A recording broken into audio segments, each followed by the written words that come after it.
All right, for YouTube to kick in.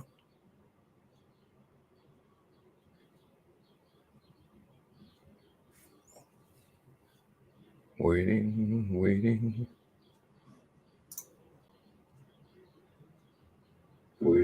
There we go. Okay.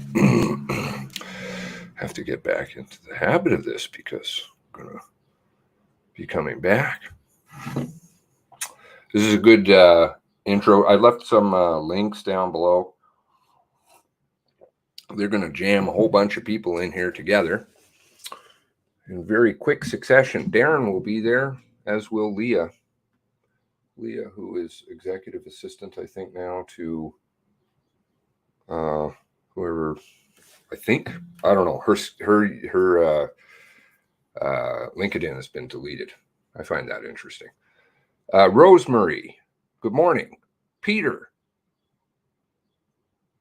going to take a dog walk. Okay. I presume he's back. Don't know. Hopefully he had a good walk. CK, good morning.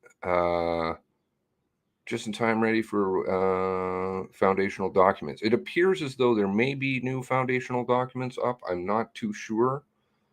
Yeah, I'll have to. How many did it say there was? 2877. That numbers seems not what I last remember. So perhaps you might want to go and get what additional information is there. Tanya, good morning. Good morning. Cindy, how are you doing? So many strange things been reported, says CK. But then again, it seems Rcmp wouldn't have anything, checked anything. Hopefully, no one hope in Ottawa changed. Well, they control Ottawa. I think that's what is beginning to come out, right? They spy on everybody's phones. Get the dirt. Julia. Donna, good morning. Nosy. Trish Lunn, great. 15 of you in here. Please feel free to share. I'm going to try and do a couple of streams before we come back on some not related topics to this one. Now I've Chris, good morning. I'm going to try the tech on this. No guarantees. So this is a fly by the seat of my pants type deal. We can try two different ways that I thought of, but hopefully this will work. We're going to be coming on in 5 minutes. Is that right? So hopefully it will work. Otherwise, well, I don't know. Maybe we can do something else. Rando statements have unreal info. Are you talking about the more insignificant statements? So many strange things could have been reported, but then again, it seems Rcmp wouldn't have done anything or checked anything. And Nosy is agreeing. Rando statements. I don't know if that's in reference, I presume, obviously, to CK's statement about Ottawa. But the foundational documents, when you look at the less interesting people, there's good stuff in there. The people that, aren't the big players, right? Stats, nobody but us looks at. Well, that's fine. I was digging through. I found an article this morning on. I was researching something else, but came across an article totally unrelated. What the hell was it here? Give me one moment, please. I broke the internet. Okay. Maybe? I don't. Who knows? Something doesn't seem to be working on my end, I guess.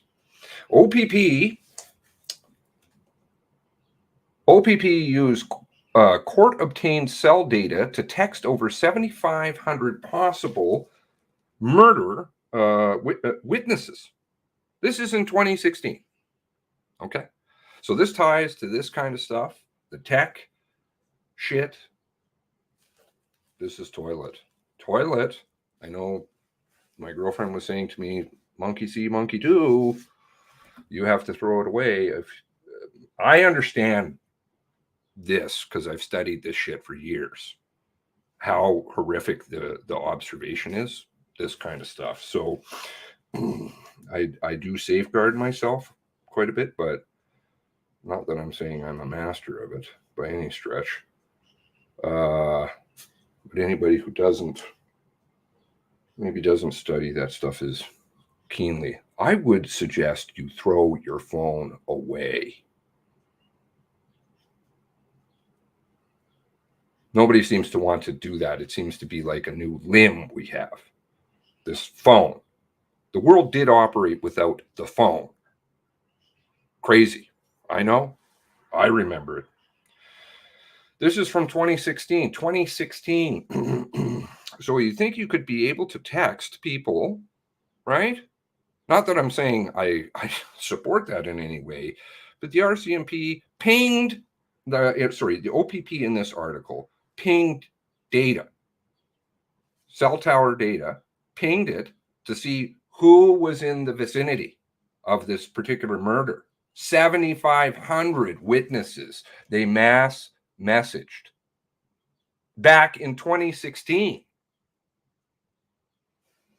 Caveman had flip phones. No, they didn't. Whelan, are you back here again? Go away. Where have you been the last few days?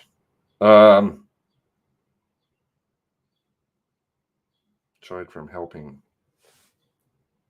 elsewhere. Now, if you can ping data in 2016, what happened 4 years later when the tech was that much more advanced?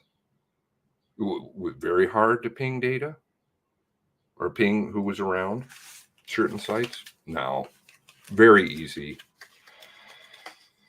Of course, it's a total invasion of privacy. Total invasion of privacy, I think. But why was this tech not used? Krista, good morning. MU, sad mafioso. Random info, yes. And in that other there's another section, what is it called? Research and commissioned reports. That one has interesting stuff too. It's a second section, not the foundational one. It's another one. There are statements in there. Of course, there's a lot of goo, but there is interesting stuff too. Clearview.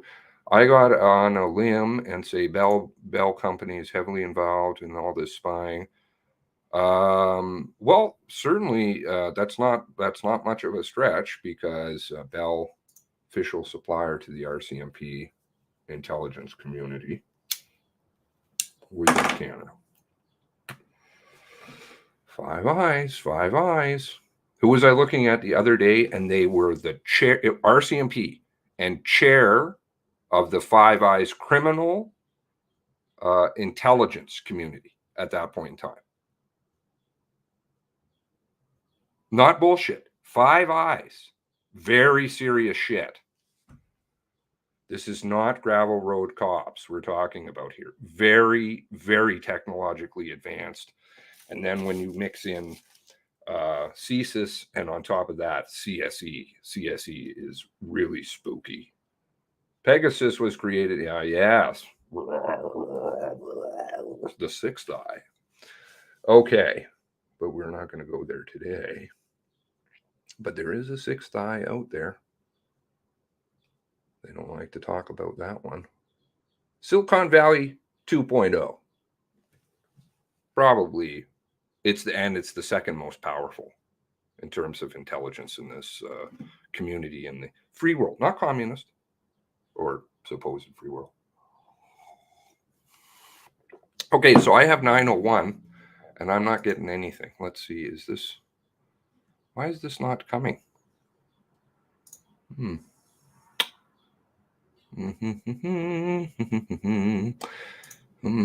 Yes. Mental Illness Day. God. I was researching in my off time DSM manuals, the foundations of it. Oh, everybody's got a mental illness, but it's only a few guys who sit around and just invent stuff. It's not even based on anything. Nothing. So then you can pick up a DSM and everybody's mentally ill. Bell, Mental Illness Day. Hello. Oh, you want to come up here? Okay. There we go. Jamie, good morning. Blue dot is the Fed. Go slimy Fed moves, says Krista. Okay.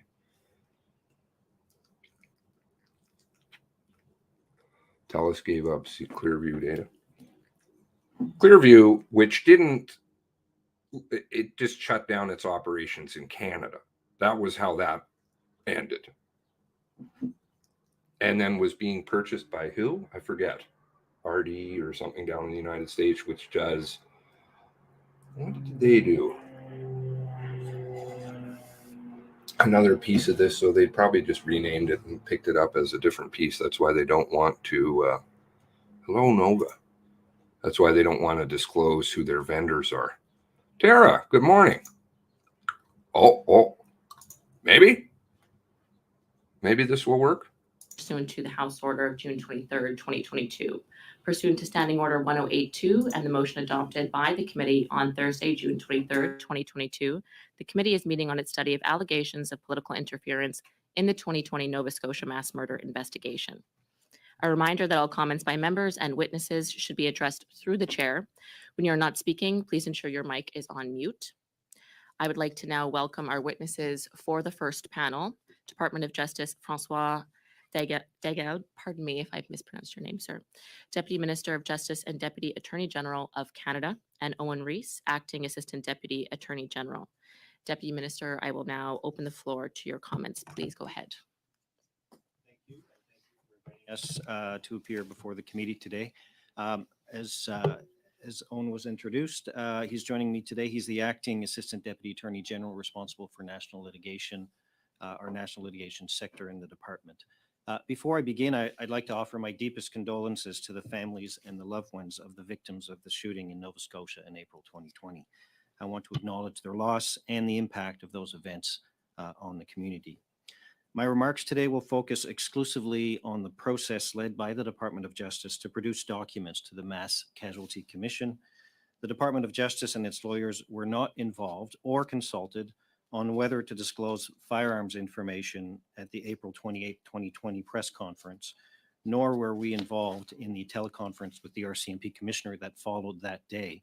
So as a result, I really don't have any relevant information to provide on your questions on allegations of political interference in 2020. So I'll therefore focus my remarks on the role of the Department of Justice before the Commission and on the document review and production process, including the disclosure of 4 pages of officers' notes related to that April 28, 2020 teleconference. And given that our time is short and that document production processes are complex and detailed, I have sent to the committee last Friday a letter detailing, providing more information about the document production process and our role before that commission. Department of Justice lawyers represent the Government of Canada in the Mass Casualty Commission's investigation. One of the responsibilities of our lawyers and paralegals is to disclose relevant documents for the purposes of the inquiry, which is standard in public inquiries and civil litigation. The disclosure of documents in any investigation is a significant task. The government has already disclosed over 75,000 documents to the Commission. The magnitude of the work is significant given the logistical challenges of collecting, reviewing, and disclosing each of these documents. It is a technical and complex process that requires a great deal of effort and time. And I would like to acknowledge the dedication of the Department of Justice employees who did this important work. In the context of this inquiry, disclosure of documents is an ongoing process. The government began disclosing documents to the Commission in February 2021.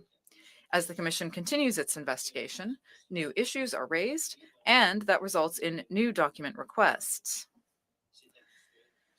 That is, again, normal in this type of inquiry. As a result, our team of lawyers and paralegals regularly receive new document requests from the Commission and receive new sets of documents for review from the various government departments and agencies. The departmental team sorts through these requests based on the board's immediate needs and the priorities of upcoming hearings. A standard feature of document production in this inquiry and in civil litigation generally is the review of documents for legally privileged information. Privilege can apply to entire documents or to portions of documents according to common law or statute, like, for example, the Canada Evidence Act. I want to be very clear with the committee that this document review and production process, the production to the Commission, is managed by the lawyers and the paralegals in the Department of Justice. The Minister of Justice and the Minister's Office are not involved in this process. As part of the document production process in early 2022, we reviewed the handwritten notes of 4 senior RCMP officers in order to produce them to the Commission.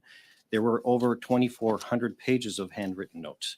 And as outlined in my letter, our team flagged 35 pages among those 2,400 as containing potentially privileged content.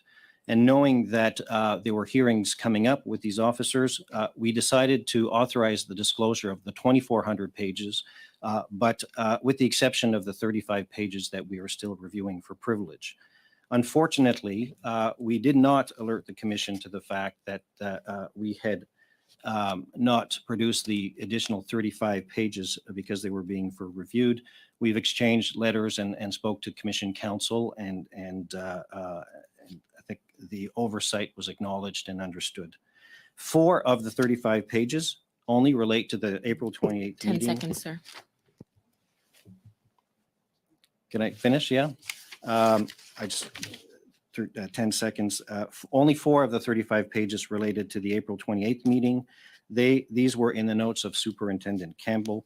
And after our review, all of those documents have been produced without redactions. They were produced on May 30th to the Commission. The rest of the 35 pages, the 31, were also produced subsequently, some with redactions for irrelevant information. So we continue to work closely with the Commission sur le processus de divulgation.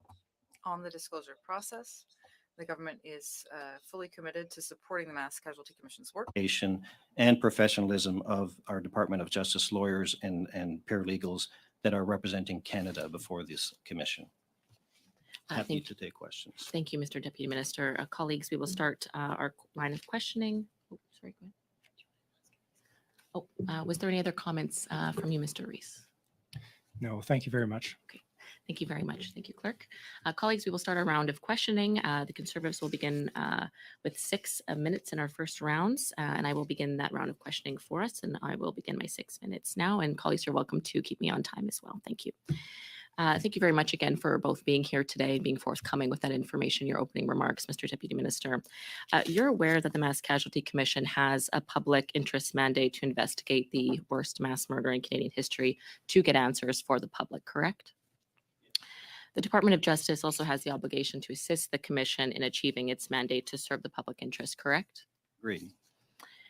You're aware that Chief Superintendent Chris Leather recently testified that at the Commission inquiry that he received legal counsel from the Department of Justice, your department, to withhold evidence from the Commission unless specifically asked. That is, your department, the lawyers in your department, the counsel, told him to provide evidence reactively and not proactively. Is that correct?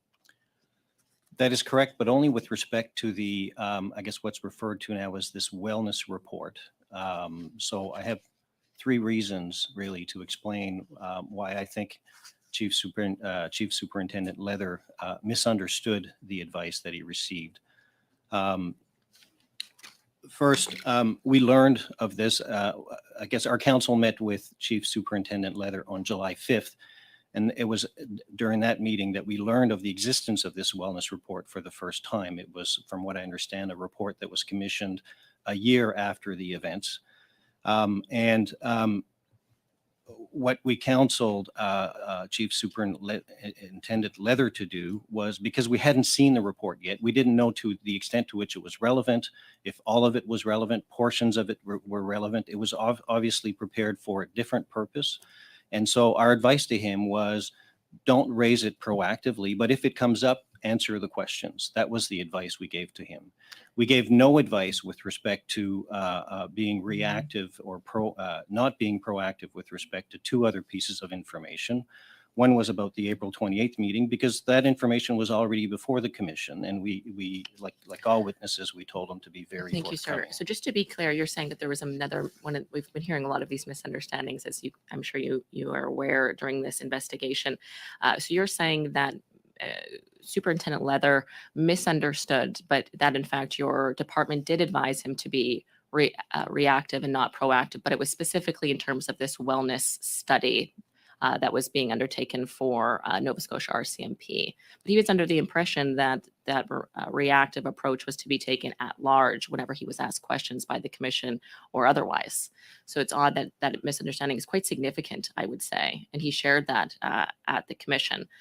So are you aware then that the Honourable Thomas Cromwell, Council Director of the Commission, wrote to Department Lawyer Laurie Ward? I'm just going to pause. Can we ensure we're all muted? Thank you very much. I'm going to resume my time. Thank you. You're aware of this letter sent to the Department of Justice on August 6th from the Honourable Thomas Cromwell, Commission Council Director. He was not familiar that this was a misunderstanding. He's under the impression that your department, in fact, asked Mr. Leather to be reactive in his testimony. Are you aware of this letter that I'm referring to? Letter says is that he is concerned to have heard of Chief Superintendent Leather's testimony and is asking us to confirm whether that's correct or not correct. And we have responded to that letter. Laurie Ward did respond to that letter on August 9th to explain what I just explained to you a minute ago. Have you advised anybody else to be reactive in their approach to the wellness report or the commission generally? Anyone involved in this case in the Rcmp or otherwise? No, this was a comment we made to Superintendent Leather because it came up when we were preparing him, or our council were preparing him for an interview with the commission council the very next day. So he brought it up at the prep, and we had never seen this report. So, you know, it's reasonable for us to say, well, before, you know, we'd like to see it and give you some advice before, you know, before you raise it. But if questions come up, you have to answer the questions. Thank you, Mr. Deputy Minister. So to be clear, you have not advised anyone to be only reactive and not proactive. No, and with every witness before the inquiry, we have counseled them to be truthful and to assist. So at any time since the 2020 Nova Scotia mass murder, was the department concerned about political interference from government? At any time, did you advise anyone about political interference? No, as I said in my opening remarks, we were not involved, or nobody sought legal advice on this April 28th meeting with respect to the disclosure of firearms information. Thank you. And have you provided, so you have not provided any legal advice to the Prime Minister's office, the Public Safety Minister's office, or any other ministerial office concerning the mass casualty? Well, we've provided lots of advice to the government, but I think the allegations are with respect to the firearms information at this April 28th press conference and the subsequent meeting with the commissioner. So we have not provided any advice with respect to those. Justice Canada spokesperson Ian McLeod said that the final 4 pages of Chief Superintendent Campbell's notes were withheld until the end of May of this year because they, quote, required further assessment of whether they were privileged or very aware of this. What aspect of their content merited that further assessment that took that additional 3 months to release Mr. Campbell's notes? Again, you'll remember it's those 4 key pages that have really initiated this entire investigation. Yeah. And I've said earlier, those 4 pages were caught up in another group of 35. You know, there were 35 pages altogether that we'd flagged. We flagged things for further review. Some things are legal advice. That's easy to spot. Some things may be cabinet confidence. Some may be public interest privilege. And depending on the nature of the privilege, our council have to consult other people. So it takes time to review them, especially since they're handwritten. And sometimes we have to go back to our clients to understand the context within which those comments were made. So the privilege review time is does up. take some time. Great, thank you. Our time is up. And so we're going to go now to the Liberal Party. MP Noor Mohammed, you have 6 minutes. Thank you, Madam Chair. Mr. Deputy Minister, great to see you here today, as well as to your colleague. Thank you very much for coming. I want to just follow up a little bit on the questions that my colleague, Madame Danter, just asked. And I wanted to start off where she ended. You know, there was this conversation that this comment you just made about the fact that these 4 pages were caught up in the 35 pages, and we want to be very, very clear with folks as to why those pages took a little bit longer to ensure that they were reviewed. Can you give us a very brief synopsis as to what that review process looks like and why that might have taken a little bit longer to do? Privilege review process takes time, not just with respect to these 35 pages, but all of our review processes. Depending on the nature of the information and the privilege that's been identified. But you can imagine if, for example, somebody mentions a Treasury Board submission or a cabinet document in their notes, we have to review it, find out what it's about, track down some people who have information about it, usually consult the Privy Council office to see if this is a cabinet confidence or isn't, depending on the tests from case law or from the Canada Evidence Act from Section 39. So that takes some time, and we have to consult others before we can get to complete the review. And during your review, is there a consideration for quote unquote politics, whether or not there are going to be political implications for the government? As I've said, so for us, it's a legal test. Obviously, we want to provide all the information that we can to the Commission, given its mandate, and given the importance of getting to understand what happened. And so it's really a legal process that's done by our counsel and our paralegals in the Department of Justice. And as I've said, our minister's office has not been involved in any of it. So would it be fair to say that Department of Justice lawyers don't read something and say, oh, that might be damaging to the government, we should withhold this? Is whether it's relevant to the Commission. And if it's relevant, it needs to be produced. Subject to some privileged information that may have to be redacted. Did you or your department ever instruct that any information that should have been disclosed to be withheld? Would you ever do that? No. Why not? Well, because the mandate of the Commission is very clear. Our job is to assist the Commission, and we'll provide them with all the information in the possession of the government that's relevant to their mandate, so they can discharge their mandate. And just for further clarity, what is the relationship of Department of Justice lawyers with the minister's office, if any? Well, the minister is the Attorney General of Canada as well. He is accountable to Parliament for the work of our department, and all of the employees in our department work on his behalf to discharge the obligations under the Department of Justice Act at sections 4 and 5 of our Act. And the act specifies that there cannot be political interference, or the act does not allow for political interference by the Minister of Justice, correct? There's nothing in the Act that says that that talks about political interference. No. So, just so that I can clarify the question, would there be a circumstance in which the Department of Justice would be concerned in this situation? Was there a situation where the Department of Justice lawyers, the bureaucrats, would be concerned that they were getting political direction from the minister's office to withhold anything? As I said, our minister's office and the minister were not involved in any of the work being done by the department to support the government before this commission. So I had no reason to be concerned about political interference. There were no discussions with the minister about this. So there were no discussions with the minister. You never instructed Department of Justice lawyers to withhold information. Why do you think this misunderstanding that Mr. Leatherhead would have come about?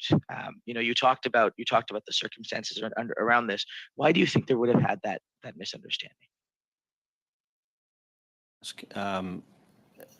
Chief Superintendent Leather why, but I think you've already heard some testimony from the commissioner and others on that issue. As I said, I wasn't, we were not involved at the time. We didn't provide advice, so I really don't have anything I can offer on that. And you were comfortable with the way in which Department of Justice lawyers have provided information in a timely fashion and handled the redaction process where required, and consulted with the appropriate folks to ensure that nothing is being withheld unreasonably, correct? Absolutely. As I said, it's a very complex process and a very with some tight timelines, and I think everybody is doing their best to support the government and to support the commission in its work. And I have full confidence in our council. 20 seconds, Mr. Nur Mohammed. Thank you. I will yield the rest of my time to the chair. Thank you, sir. All right, we're going to go to the Bloc québécois. Député Normandine, s'il vous plaît. Merci beaucoup. Thank you very much, Madam Chair. Thank you, Mr. Daigle and Mr. Rees, for being here today.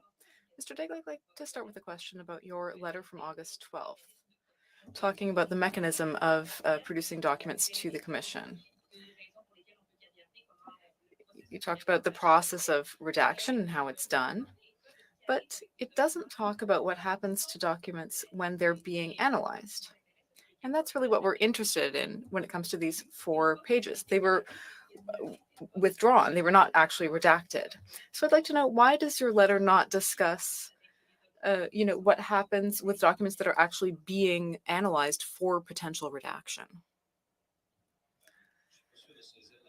I'm not sure I've really understood the question, but the process is that we receive documents from the department or the Rcmp. We usually receive them electronically. We put them through our document management system, and then they are sorted into categories. So we had a category for notes from Rcmp members, Rcmp officers. That was around 2,400 pages. And we went through all of those documents. And during the process, we identified that there were some passages in some of those notes that may require privilege. So we decided to give the Commission the 2,400 pages right away because they needed the documents urgently, and then just to continue our further analysis of those 35 pages. Our legal counsel had the 35 pages and then consulted colleagues about them before concluding that the documents, before making any conclusion about the documents. And if they didn't fall under privilege, then they would be given to the Commission. And if they did, then we obviously would have conducted a redaction. So I understand what you're saying. So it's really about the question of withholding these documents. Have I understood correctly when you say that you started analyzing those 35 pages in January or February of 2022, and that they were only produced to the Commission in May? So there were about 3 months during which they were withheld. Is that correct? Yes, but during that time, we weren't twiddling our thumbs. We were working very hard at analyzing these documents. The Commission's priority at the time was to look at the investigative files, and that was their focus. So it was later, when we were preparing for the Rcmp hearings, that the Commission said, okay, we need these documents, and then we expedited that process so that we could get the documents ready for them. It took us about, as you say, around three months to do that. And I certainly wasn't accusing you of anything, but I would just be curious to know, during that 3-month period, I imagine that there were some accounts, there were some updates given to department officials about the legal situation. Surely there were some discussions happening. So in that context, did anyone say, oh, the Commission doesn't know that there are actually these 35 pages missing? Well, we should have. And as I said, the lawyers should have advised the Commission right away that there were these extra 35 pages being reviewed, and we didn't do that. And that's obviously what led to these questions.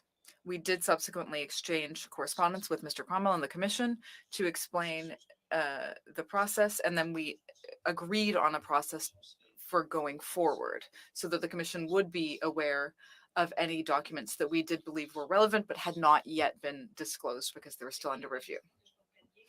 Great. So just so I understand correctly, it's when you received those documents on May 30th that the commission then understood that 35 pages were missing.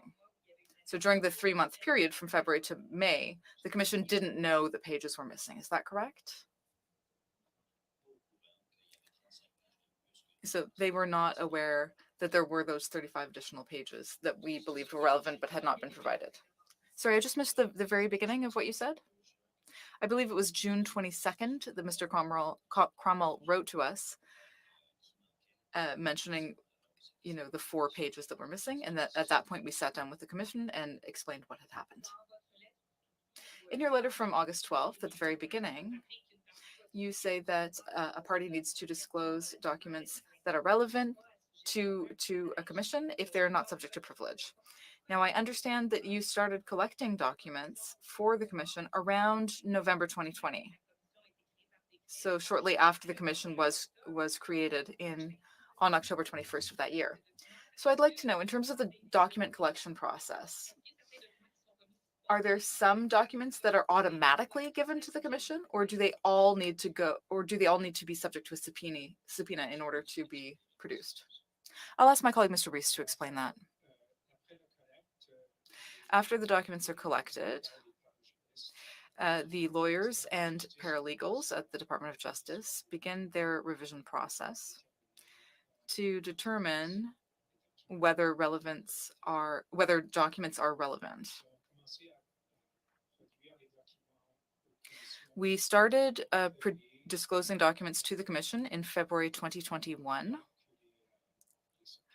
before the subpoenas were issued by the commission.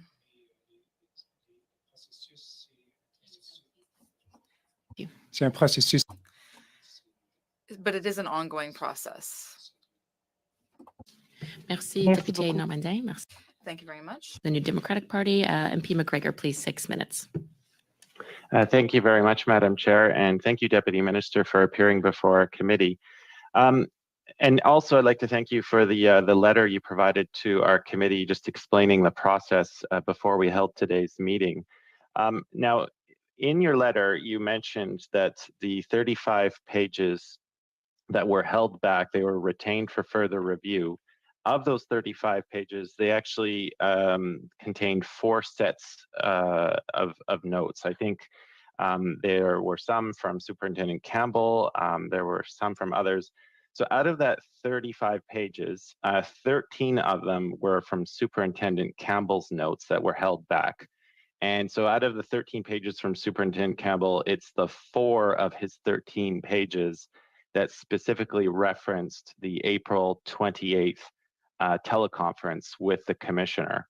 What I would like to know from you, Deputy Minister, is when your officials were looking at those 13 pages from Superintendent Campbell specifically, were they looking at the 13 pages, were they sequential nature, like were they all written in one sequential line, or were they 13 individual pages that were sort of handpicked out of the entirety?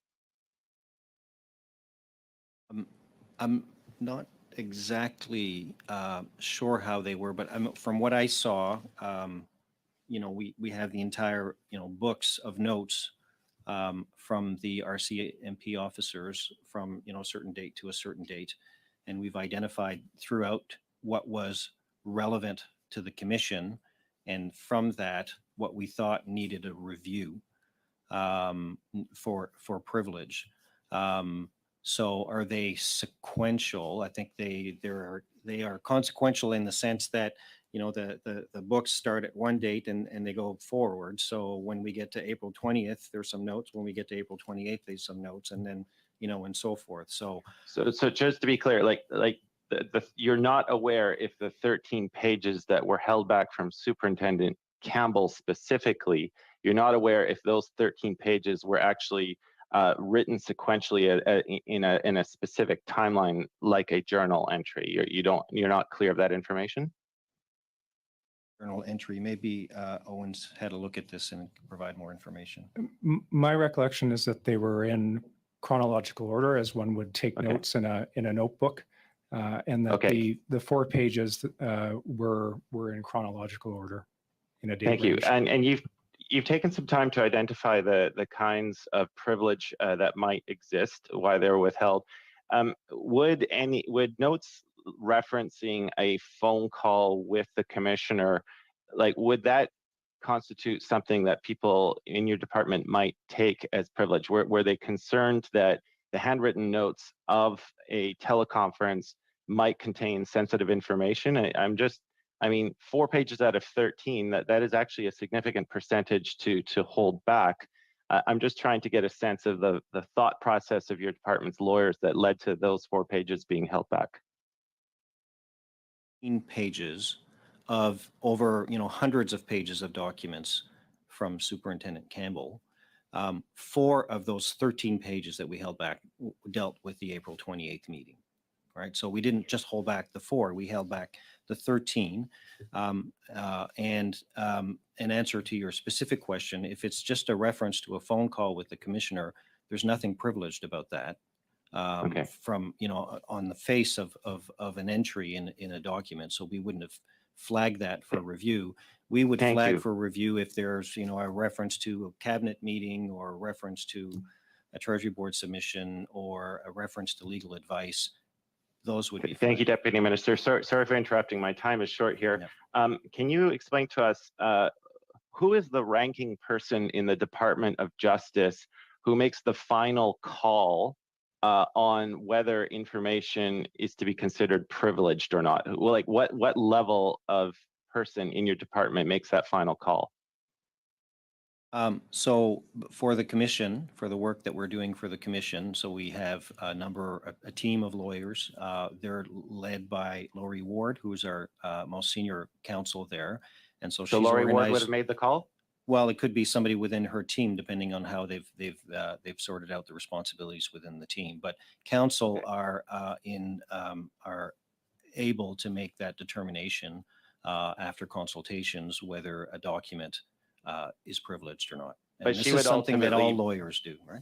She would ultimately be responsible for the decisions made in her department on that final call on what information is to be considered privileged or not, right? Well, she's responsible. She's leading the team that's supporting the commission. So ultimately, all of the decisions that the team is making, she would have some accountability for, yes. Thank you.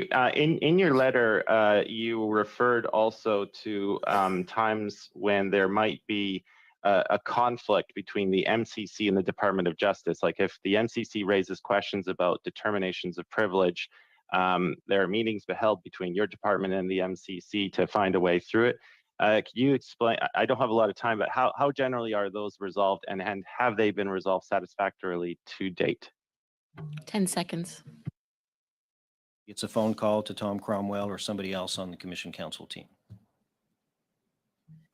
All the time we have. Thank you, MP McGregor. And now we're going to go to the second round. And to start off with the Conservatives for 5 minutes, we have MP Ellis. MP Ellis, you have 5 minutes. Thank you, Madam Chair, and thank you, Deputy Minister, for being here. As you may or may not know, I'm the Member of Parliament for Cumberland Colchester, who would represent many of the victims' families of this terrible occurrence in my riding. The crux of this matter, sir, of course, is related to not just accountability, but transparency and honesty. And I guess the big question that I would suggest that people really want to understand better is there's two parts. One is, you said we're going to provide all of the information we can, which doesn't necessarily sound transparent to me. That's my judgment. Secondly, you talked about Chief Superintendent Leather being misunderstood. And let's start with that, sir. Would you not expect that the lawyer, I would use the word cautioning, Mr. Leather would make sure that he wanted to be understood, that reactive versus proactive nature would want to be understood very clearly? Yes. Yes, I think everybody wants to be understood. and the advice needs to be as clear as possible. I guess then, sir, how would you come to the conclusion that it was Chief Superintendent Leather who misunderstood the directions given to him? So I have, as I said earlier, I have 3 reasons to believe that. One is our advice was, because we didn't know what this report was, not to raise it unless the commission raises it.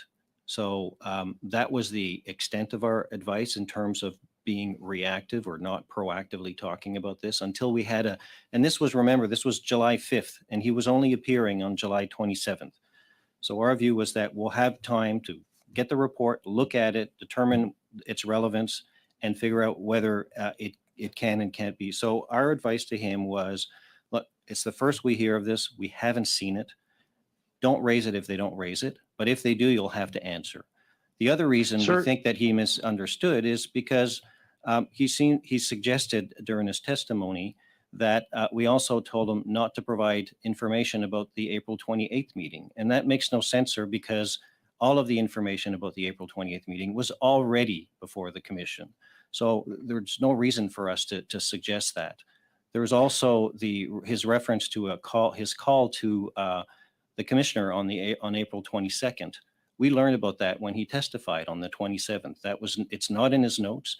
And so for him to suggest that we told him not to talk about a meeting that we'd never heard about doesn't make sense. So that's why my conclusion is that he misunderstood the advice. Our advice was only specifically with respect to the quintet report because we didn't know anything about it at the time on July 5th. Sir, do you think it's possible that Chief Superintendent Leather understood the direction he was giving, and perhaps that there was a interference here in getting the truth out? You don't believe that, sir? Ask Superintendent Leather. I don't know what he was thinking. All I know is what he told the committee on the 25th. Well, it's interesting, sir, that you know that he misunderstood his directions. That's the unusual thing, but you don't know what he was thinking. The second part of the questioning, sir, how can the families, the victims of these families, be certain that there are no other documents being withheld by your department? So we gather documents from 7 departments and agencies, and we review them for relevance. And if they're relevant, they are produced unless parts of them or all of them have to be retained for privilege based on the Canada Evidence Act or other legal privileges. So how can they be assured? Well, we've produced 75,000 documents already, and we keep responding and have a very good relationship with the Commission and its council to produce everything that is relevant so that this commission can get its job done. But sir, we also know that you didn't report back to the committee originally. When you withheld documents, you didn't make them aware of that fact. And of course, you continue to talk about this voluminous number. Fantastic. We understand there is a lot of documentation, but there is absolutely no assurance here for the victims' families to say that, yes, all of these documents have been produced and are going to be made available to the MCC. How can you reassure us, sir, that that's going to happen, or can you? I am reassuring you that every document that we are provided with at the department will be reviewed for relevance, and if they're relevant, they'll be produced. And this happens on a weekly basis. So information that came out at the hearings of this committee on the 25th, we learned some new things, and we've tracked it down and produced. For example, Chief Superintendent Brennan's notes were raised for the first time at committee, and we've since tracked those down and produced them. So anything relevant, we will be producing to the commission. And with respect to the 35 pages that we didn't, we held back for review, yes, we should have told the commission that we held those back until we were done for review.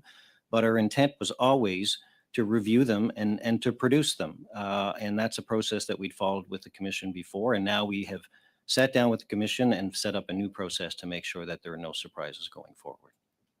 Sorry, Yes. MP Ellis, your time is up. Now to Liberal Party, we're going to go with MP Chang. Go ahead, you have 5 minutes. Thank you so much. Good morning, everybody.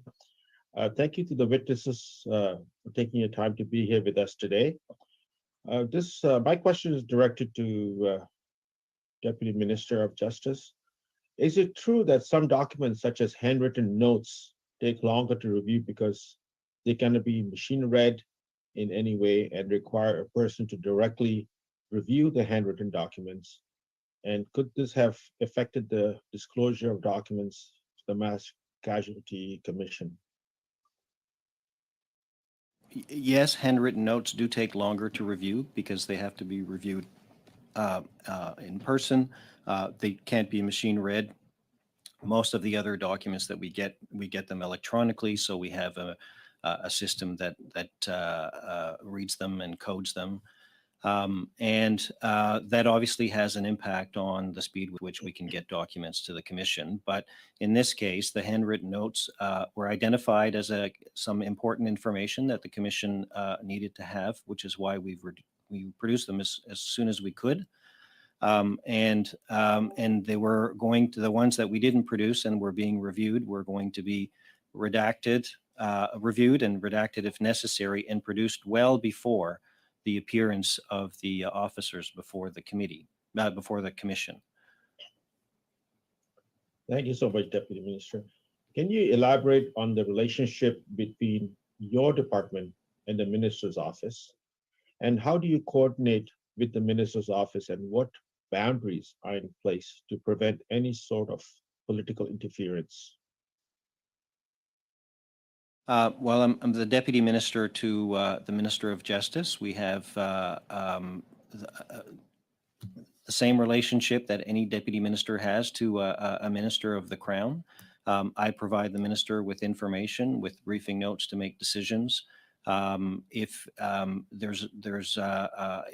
I think ever that there was some political interference in a matter where there shouldn't be, I would raise it with the Minister and have a discussion with him. But as I said earlier, the Minister of Justice and his entire office had no involvement whatsoever in the department's job to review and produce documents before the commission in Nova Scotia. So in this case, sir, they'd have no involvement whatsoever. So there are guardrails in place to stop any political interference. There are specific guardrails, or it's just an unwritten rule? There's no buzzer or anything like that would, or specific guardrails. If there's, and we have to look at that in our department because the minister is the minister for more than, he's accountable for the Department of Justice, but other agencies as well, including the Public Prosecution Service, where there's a clear legislative independence there. So we have processes in place to make sure that information that the Attorney General gets from the PPSC, for example, follow what's called the Section 13 process. So, but in this case, our minister's office had no involvement. And if I thought that there was some interference, I would flag that issue with the minister and have a discussion with him. Thank you so much. Can you discuss the steps that legal counsel takes to review documents and ensure non-partisanship in their decision to release these documents to the public? Did you want to take that? Oh. Sure. So once documents are produced by the originating department, our counsel and paralegals review those documents for relevance. They also review them for any legal privileges that may attach to them. They are then produced to the commission, and there's ongoing productions over the course of the inquiry, both in terms of the timetable and priorities set by the commission, and in response to specific requests by the commission and questions that may arise in the course of interviews or at the hearing. And, thank you so much. Did you want to elaborate on that? I'm sorry, I cut you off. Will you elaborate? Sorry, sir, you had a second part to your question, which I didn't quite hear. Oh, no. So, yes. So, is there a non-partisanship in the decision to release these documents? These are decisions that are taken by the litigation team working on the inquiry. These are not decisions taken at the political level. Thank you so much. I will return the rest of my time to the chair. Thank you, MP Chang. Maintenant, le Bloc québécois. Now we'll go to the Bloc Québécois. Ms. Normandin. Thank you very much. I'd like to come back to what Mr. Rees was explaining. He said the production of documents can be done automatically by Justice Canada or could be subject to subpoenas. And we've understood that there are 39 subpoenas issued. Now, the document package that included those 4 pages, do you know if they were supposed to be produced automatically or were they subject to subpoena? Unfortunately, I do not recollect. My impression is that they were requested by the commission. Thank you very much. Now, there was a period of around 3 months from the time when the notes were analyzed to the time that they were produced. Can we get some assurance that the commission would not be able to conclude its mandate as long as there were outstanding documents still being analyzed for redaction? Is that something that could potentially happen? And depending on the answer, how can we make sure that we don't have a situation where some documents are not produced? Between our team in Halifax and the lawyers in of the commission, there's a good dialogue. And if the commission says that, you know, we're going to conclude at the end of August, for example, well, we need to ensure that we need to have that category of documents ready and produced by that date. So there's an ongoing discussion between the 2 teams of lawyers to ensure that the commission has everything it needs from the government to be able to carry out its work. Perfect. So essentially, it was basically be impossible for the commission to conclude its work and to still have outstanding documents that were not produced.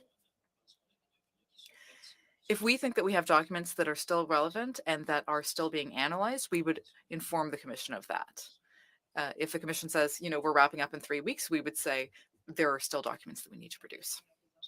Perfect. Thank you, Madam Chair. I don't think I have enough time for another question, so thank you very much to both of you. See, Deputy. Thank you. And now we're going to go to the NDP. Ms. MP McGregor, you have 2.5 minutes. Thank you, Madam Chair. My question is very much related to the last one. Deputy Minister, at the end of page 5 of the letter that you provided to the committee, you do say that the Department of Justice recognizes that those 35 pages that were retained for further review was an error. You also went on to say that Justice Council have explained how the oversight occurred. You've provided a full accounting for those 35 pages, and that you're also engaged in extensive discussions with MCC Council regarding the document production process. So I know you've touched on this a little bit, but on the term extensive discussions, I guess what our committee would like to know is what tangible processes are now in place to ensure these oversights don't occur any further. Could you just elaborate a little bit on what's changed within the Department of Justice to ensure that these aren't going to be happening in the future? And there's an exchange of correspondence between Mr. Cromwell and Ms. Ward on exactly that, and I'm happy to share those letters with the committee so that it's clear for everybody. The commission suggested that that if we could provide a list of the Government of Canada numbers for documents containing additional pages, and that if there's future disclosure of the additional pages contemplated in the letter, we would identify that using those numbers. So we've written back to Mr. Cromwell to explain to him exactly how that process should have applied and what the government numbers are. So going forward, we do have a process, and I'm happy to share those 4 letters that explains that to the committee. If you can table that with our committee, that would be appreciated. And Madam Chair, that concludes my questions. Thank you. Thank you, MP McGregor. Now we're going to go to the last round, beginning with the Conservatives. MP Lloyd, you have 5 minutes. Thank you, Madam Chair. Thank you to the witnesses. Earlier on today in your testimony, my video is turned off. Early on in your testimony today, you stated that you didn't see any problem with Superintendent Leather releasing information about the April 28th call because that was already in the public domain. Is that correct? It's relevant to that at the commission. Yes. So I didn't I wouldn't understand why Superintendent Leather would say that we advise him that he couldn't talk about that when those documents were already public. In fact, we were all talking about that. That was part of what this committee heard and what the commission heard as well. And you also said that you were not aware of the April 22nd call that Superintendent Leather had with Commissioner Lucky until he spoke about it at the inquiry, correct? That's correct. So I heard him mention that, I think at this committee on the 25th, but our council who are working in Halifax on the team were in hearing that day, didn't hear it, but they heard it from him when he testified at the commission on the 27th in 2022. Okay, so you didn't hear about it on the call that your officials did not hear about the 22nd call with Commissioner Lucky and Leather when he spoke with the Justice Department. July 5th, when our council met with him, he raised it for the very first time when he testified before this committee. I find this very interesting because in a CBC interview, Leather stated that did he reach out to the department? He reached out to you seeking legal advice, correct? With every witness to prepare them, to help them prepare for their testimony. So it's part of the services that we provide as the Department of Justice, is to prepare the RCMP and other departments for their testimony before the commission. So Superintendent Leather stated in an interview with CBC that he specifically raised the issue of the April 22nd call with the Justice Department because he was concerned about the relevance of that in regards to the later April 28th meeting. So are you saying that Superintendent Leather basically just imagined that he brought up the April 22nd call to your officials? Met with him on the 5th. They tell me that he did not raise it. It is not in the notes that he's submitted as part of the 2,400 pages of notes. Nothing in his notes mentions this call to the commissioner on the 22nd. And during his testimony, our council were surprised to hear for the first time that there had been a call on the 22nd because it had never been mentioned before he testified on the 27th. I just think it's very interesting because Superintendent Leather stated that that was the whole purpose that he wanted to talk to the Department of Justice was about that April 22nd call. So if that was the whole purpose of the meeting, he didn't mention it was about a wellness report. He mentioned it was about the April 22nd call and what he could and could not share. And so the main reason that he reached out to you guys was about the April 22nd meeting, but you're saying that you don't have any evidence that he brought it up at the meeting. Our council are telling me he did not bring it up at the meeting, and he didn't reach out for us to talk about the April 22nd call. He met with council in order to be prepared on his entire testimony, not just the question of the April 28th meeting or the meeting of the call of the 22nd. He didn't raise that, and there's nothing in his notes for us to have raised it with him either. We didn't know that there was that call. We learned about it for the first time when we met with him on when he testified about the call on the 22nd at his testimony before this committee and then the commission 2 days later. The wellness report, either because it was commissioned a year after the events by, I'm not sure by whom, but by the RCMP, he raised it for the first time on July 5th. We had never heard of it. And so, have you had time to review this wellness report now that you bring it up? I reviewed it myself, no, but our council have. And does the Department of Justice consider that is privileged at this time? We have produced a copy of the report for the commission. The commission has not yet decided whether to make it public in part or in whole. Is it redacted in any way? It is redacted for personal information, is my understanding, but I haven't seen it myself. And is your department responsible for the redactions on Leah Scanlan's testimony that we've seen the commission release? You have time to respond and then we have to wrap up. I'm not sure which redactions you're referring to, so I'm afraid I don't know the answer. Thank you. Thank you, MP Lloyd. We're gonna have to move on to Liberal Party. MP McKinnon, you have 5 minutes. Chair, thank you. I'm going to actually take MP McKinnon's time. Okay. Thank you very much. Deputy Minister, just a few questions because I think we've gone over this quite extensively. Can you just confirm that the Minister of Justice in his office had no awareness had no involvement, in the decision to retain the 35 pages of senior officer notes, including those of Superintendent Campbell? In any, I'm sorry, I can't. Oh, okay. That is correct. They've had no involvement in the decision to disclose the 2,400 pages or to flag the 35 pages for review. In fact, they've had no involvement in any of the productions of the 75,000 documents that have been produced so far. Okay, thank you. And then in terms of determination of relevance and privilege and redactions, those are made strictly by justice lawyers and paralegals in consultation with relevant departments and agencies, and the Minister of Justice and his office are not involved in these decisions. That's correct. Thank you. And then finally, Deputy Minister, you provided the committee with a 6-page letter, and I thank you for doing that. Is there anything that you provided in that letter? You only had 5 minutes for opening, and I know you've been testifying for an hour, but was there anything in that letter which you have not had an opportunity to speak to that you'd like to now?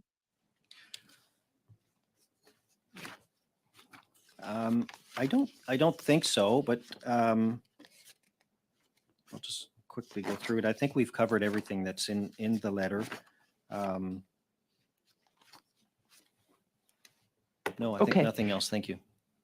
You're welcome. And that letter is public, so if anyone watching this on is able to access that letter that you provided us for more information. And I think based on your testimony, Deputy Minister, it's pretty clear that the Minister of Justice and his staff had no involvement in decisions that were made in terms of what was turned over to the Mass Casualty Commission. So, Chair, I think I imagine we want to take a short break while we change panels. So I'll turn the rest of my time back to you. MP Damoff, and you are correct. We will suspend the meeting while we turn it over. Thank you to the witnesses for being here today. Thank you very much.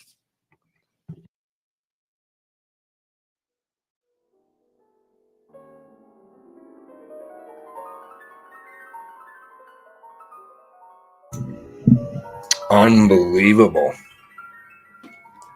Unbelievable. This shit is so bad. So bad. I mean, just think about that. 75,000 documents. Not pages. Not pages. Documents. What the fuck is going on?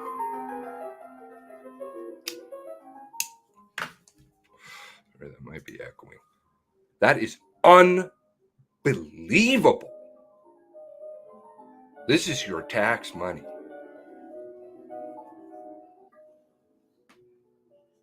And the disclosure issues I have discussed in respect to Department of Justice on a few occasions now. I've shown some letters that they have back and forth with the MCC.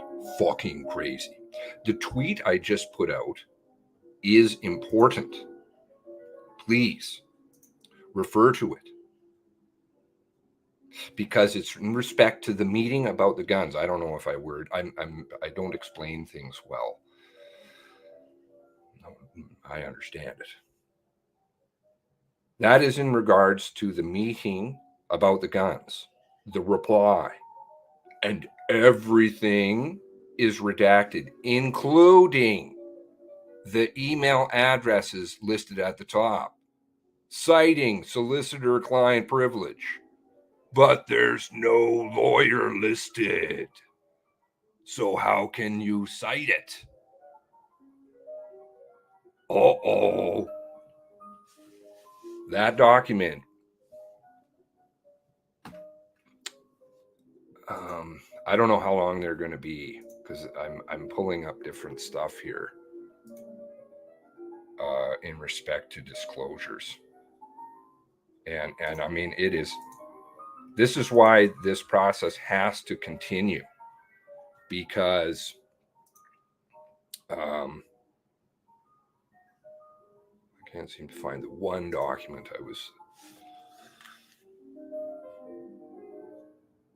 I pulled out about all the different things that they failed to disclose.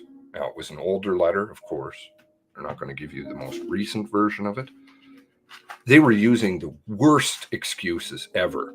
Like, maybe we have a problem with the PDF system is one of them. And these were major things. These were things to do with 911 phone calls. They were to do with the audio, to do with the phone calls afterwards, the attachments. There were so many members' notes, and they were citing all kinds of different things. And remember, way back when I said that this process, and that was a long time ago, this process, when the mandate came out, I was like, well, look at the outs that they're building. And he used one there, and I knew he was going to do it, which is patient-client or doctor-patient confidentiality. So we can't give you that. Sorry.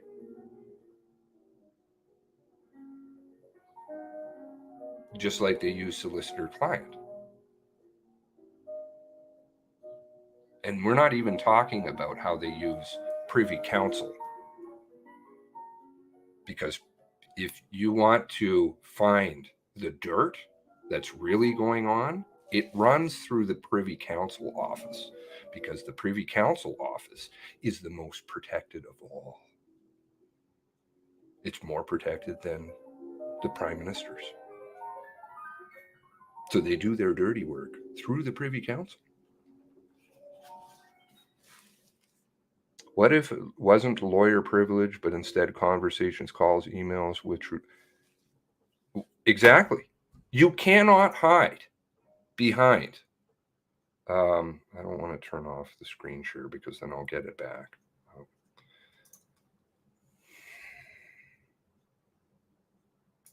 I should show it though, because people who aren't on the tweeters, which, of course, what is it? What was it, Leather, you said? Okay, now the line is slipping my mind.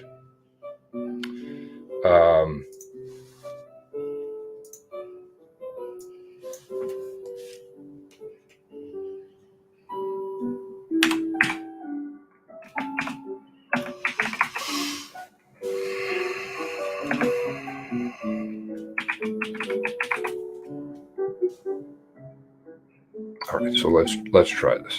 I don't know how long they're going to go away for. Hopefully I don't miss this. All right. So I'll try and explain what I'm talking about.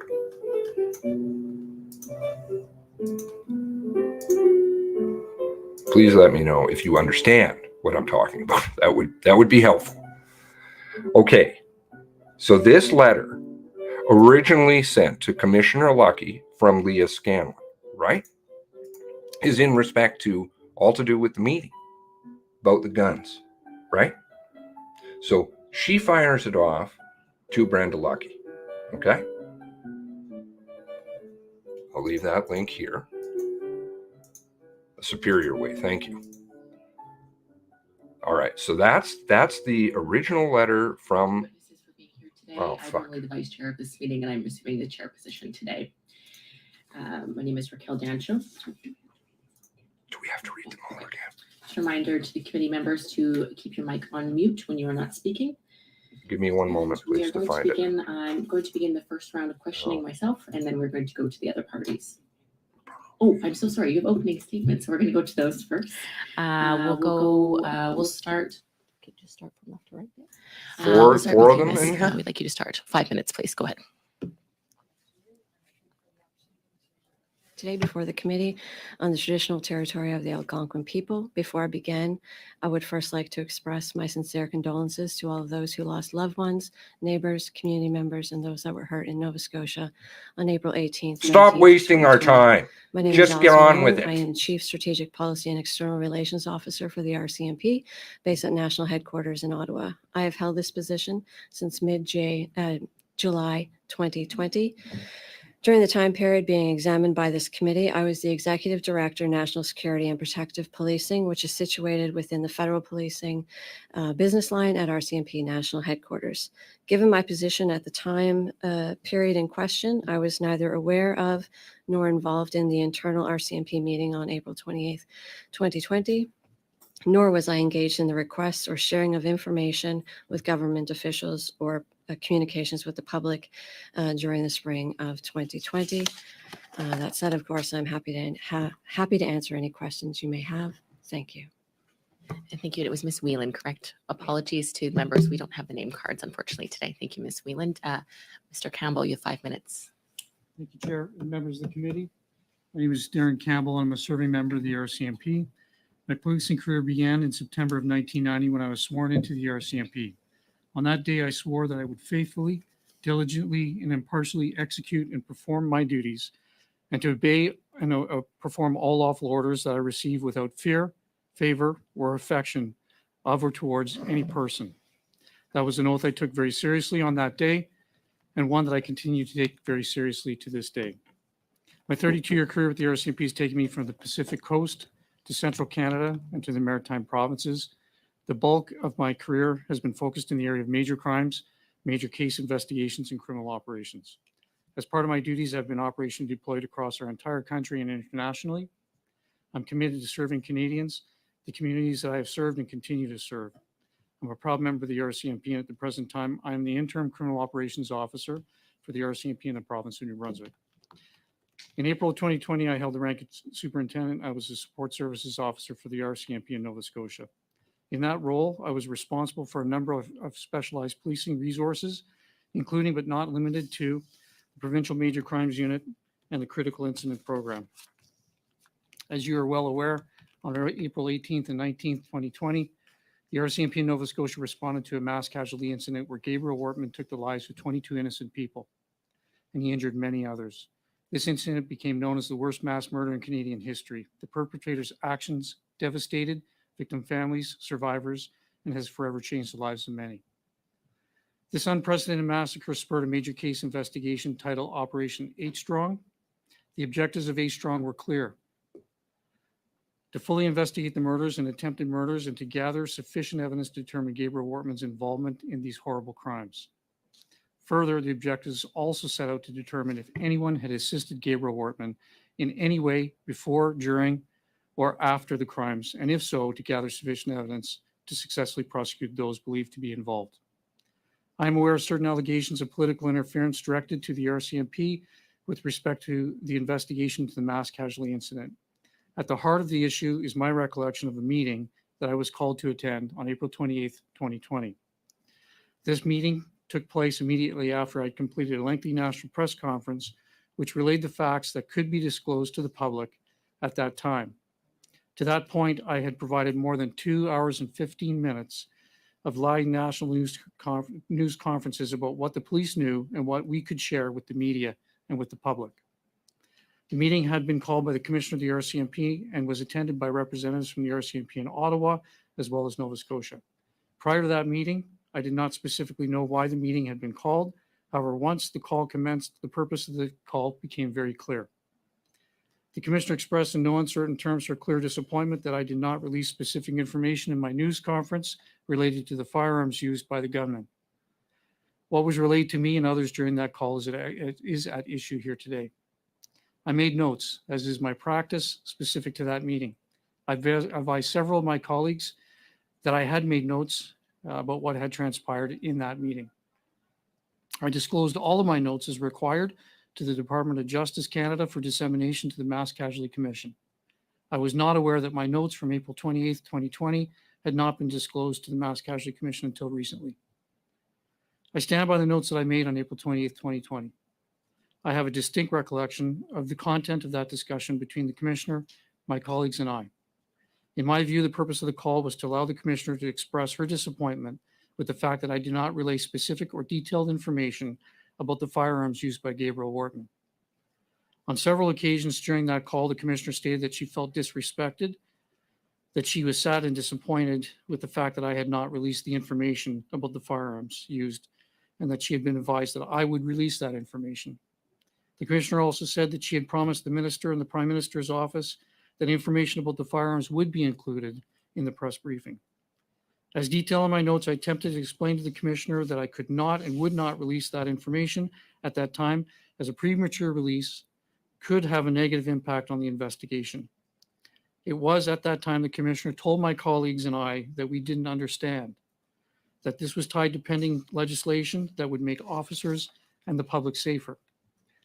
I left that meeting feeling deflated and, to borrow the Commissioner's words, sad and disappointed. My position was firm that I would continue to protect the integrity of the investigation by not releasing any information that could have a negative impact on ongoing investigative efforts. We owed this to the victim families, the survivors, to the public, and to those tasked with completing an impartial, competent, and professional investigation. There are very good reasons for that. The approach to not releasing specific information related to the firearms remained in place by the investigative team until information related to the firearms used by Gabriel Wortman was released in November 2020 through an access to information and privacy request directed at the Prime Minister's office, not the RCMP. Within the disclosure of that information via ATIP was specific information related to the firearms used by Gabriel Wortman in the commission of the offenses. The release of the unedited information would eventually have a negative impact on individuals and could have harmed the ongoing multi-agency investigation. So in summary, it was never my intention to enter into a political or public disagreement or discussion as to what took place in that meeting, nor was my response to the meeting based on any personal issues with the Commissioner or indeed any other individuals, nor was it based on politics. At the heart of the issue was a matter of principle and sound investigative best practices related to protecting the ongoing investigation, which at the time was in its early stages. The principle was the oath that I swore to uphold as a young recruit over 3 decades ago. I could not and would not break that oath, which is sworn by all members of the RCMP. Chair, this concludes my opening remarks, and I wish to thank you and the committee for the opportunity to speak with you today. I welcome any questions that committee members may have on the issue. Thank you, Mr. Campbell. Ms. Scanlan, you have 5 minutes. Thank you. Good afternoon, Ms. Chairman, honorable members of the committee, and my colleagues. My name is Leah Scanlan. I'm a 14-year civilian member of the RCMP, and as of January 2022, my position is that of Strategic Advisor to the Commanding Officer of Nova Scotia. In 2020, I was the Director of the Strategic Communications Unit for the Nova Scotia RCMP. Before I go any further, it's important to acknowledge at the outset that we must maintain sight of what took place in Nova Scotia on April 18th and 19th of 2020. The worst mass casualty in our country's history. 22 people lost their lives, including a colleague. None of us will ever understand what the victims and their families have experienced and continue to go through. Honoring the victims' lives and keeping their children and families at the forefront is what's most important. Countless others are injured physically and mentally, and they must remain in our thoughts as they face a lifetime of healing. What took place forever changed Nova Scotia. It has been indescribable and far-reaching. The strength and resilience of our Nova Scotia communities has been obvious for all to see in the aftermath of this tragedy. People have rallied together in countless ways, a demonstration of the true maritime spirit, and it makes me very proud to call myself a Nova Scotian. The tragedy of April 2020 and its aftermath has been a very challenging 2.5 years professionally and personally. On April 19th, 2020, I was involved in the operational response. The Provincial Strategic Communications Unit led the communications during the incident in the weeks and months following until the completion of the investigation in December of 2020. Our focus centered on the victims and the families, the public, and our people. I have participated in and respect the work underway by the Mass Casualty Commission having engaged honestly and wholeheartedly in 2 separate interviews, and again on June 9th of this year at my appearance in the inquiry. I also respect the work of the Standing Committee on Public Safety and National Security, and I'm here in person, prepared to answer questions in relation to my experience. Specifically the following: a phone call and email correspondence hours before the press conference on April 28th, 2020. A phone call I received after the press conference, and a subsequent meeting I attended called by Deputy Brennan on behalf of Commissioner Lucky on the evening of April 28th, 2020. A letter I wrote to Commissioner Lucky on April 14th, 2021, within days of the 1-year anniversary of the tragedy, and any other relevant emails or notes I have, as I've taken much time reviewing the material produced during this period. I look forward to answering your questions. Thank you very much for having me. Thank you. Thank you, Ms. Scanlan. And over to you, Ms. Please go ahead. Ms. Thank you, Bradley. Madam Chair, and good afternoon, members of the committee. My name is Jolene Bradley. I'm currently the Director General of Communications at the Royal Canadian Mounted Police here in Ottawa. I appreciate the opportunity to speak with you today on my role during the largest mass shooting incident in our country's history.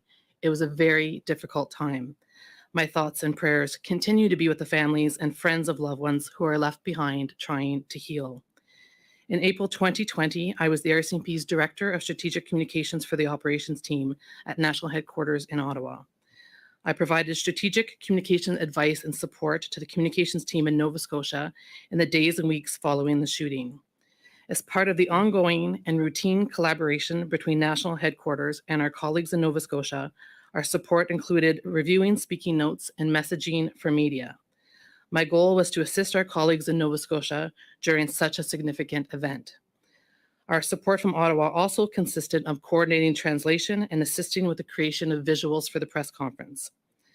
I was also responsible for ensuring communications products such as talking points and media lines were shared with communications colleagues at Public Safety Canada, as well as the RCMP's analyst at the Privy Council office. This is standard operating procedure and our communication colleagues with both organizations.